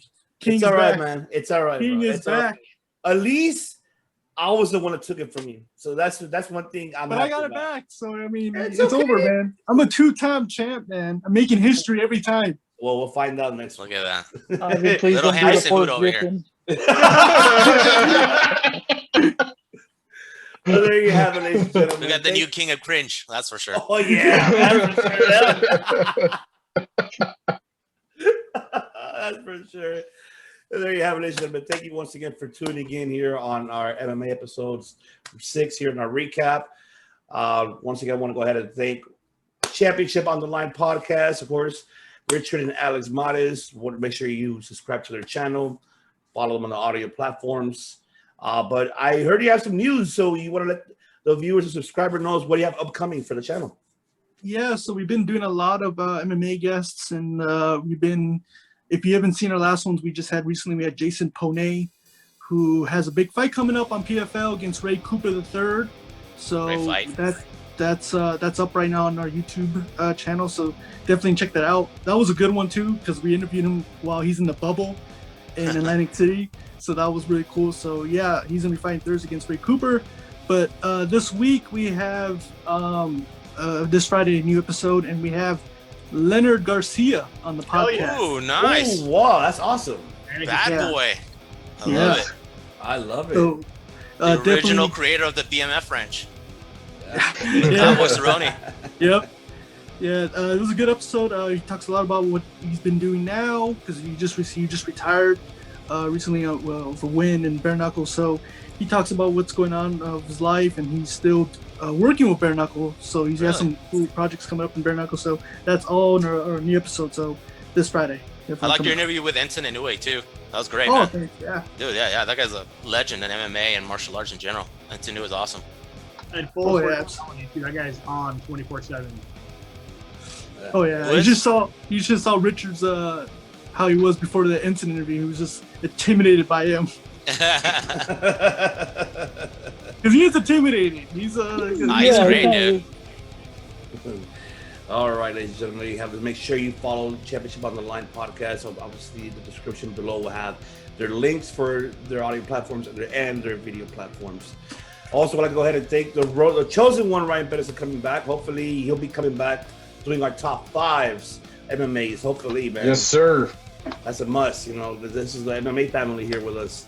And of course, Coach, man, I'm glad you're getting better, and hopefully to have you back again doing this MMA, man. Oh yeah. Hey, this is pretty much everybody's show here. Besides Chris. My show. It's my show. It's a champion show. Oh my God. So you go. just change the name to the Champ Show, baby. Alex Change it, Covington. Yes, Alex Covington. Just change the name. All right, Director, any last words to this individual here? Man, a lot of people are calling this the greatest UFC pay-per-view of all time, and I've said that about so many pay-per-view events. But this definitely, I think, is going to make the top 30. Oh yeah. Mm-hmm. Oh, easily. For sure. It was the right time, I don't know about the right place as far as having, the safety regulations, everything involved. But it was good to see a crowd involved, and these fights deserve to be in front of a crowd, regardless of, protocols aside. My opinions about that are not smart enough to be shared. But it was just great. It felt good. It was the right card to have in front of an audience. A special night for martial arts, for sure. Yeah, definitely. Especially since UFC was the first sport to come back during the pandemic. Yeah. Now it's also the first sport to have at limited capacity fans. Yeah. Definitely. I think it was the most successful too. WrestleMania sort of counts a little bit, so shout out to them. But as far as not sports entertainment, actual sports, damn right, it's going to be MMA all day. Definitely. Yeah, it was the most successful too. It still had the most fans, the most views, most everything out of all other sports. Oh yeah. Hey, Jake Paul was there too, so it was fun. Oh I don't know who no. that is. You keep saying that name like it means something. I don't know if that word means anything. Man, fuck I it. feel like Wallace Shawn in Princess Bride. You keep saying that word. I don't think it means what you think it means. What'd you think about McGregor and Usman getting into it on Twitter? I'm sorry. Just worry about Fighter Poirier. Is it okay if a fighter steals another fighter's finishing move? Like it's Mortal Kombat? the left hand is the diamond cutter and Randy Orton is Kamaru Usman? Like, what the fuck? How do you balance the left hand? Or a right cross? Like, I don't know what Connor is fucking thinking. I'm usually a Connor fan, but that's the dumbest thing I've ever heard, is stealing finishing moves. Like, okay, bro. So everyone who does a triangle choke is stealing it from, like... Stupid. Yeah, it's just dumb. That's my thoughts. All right.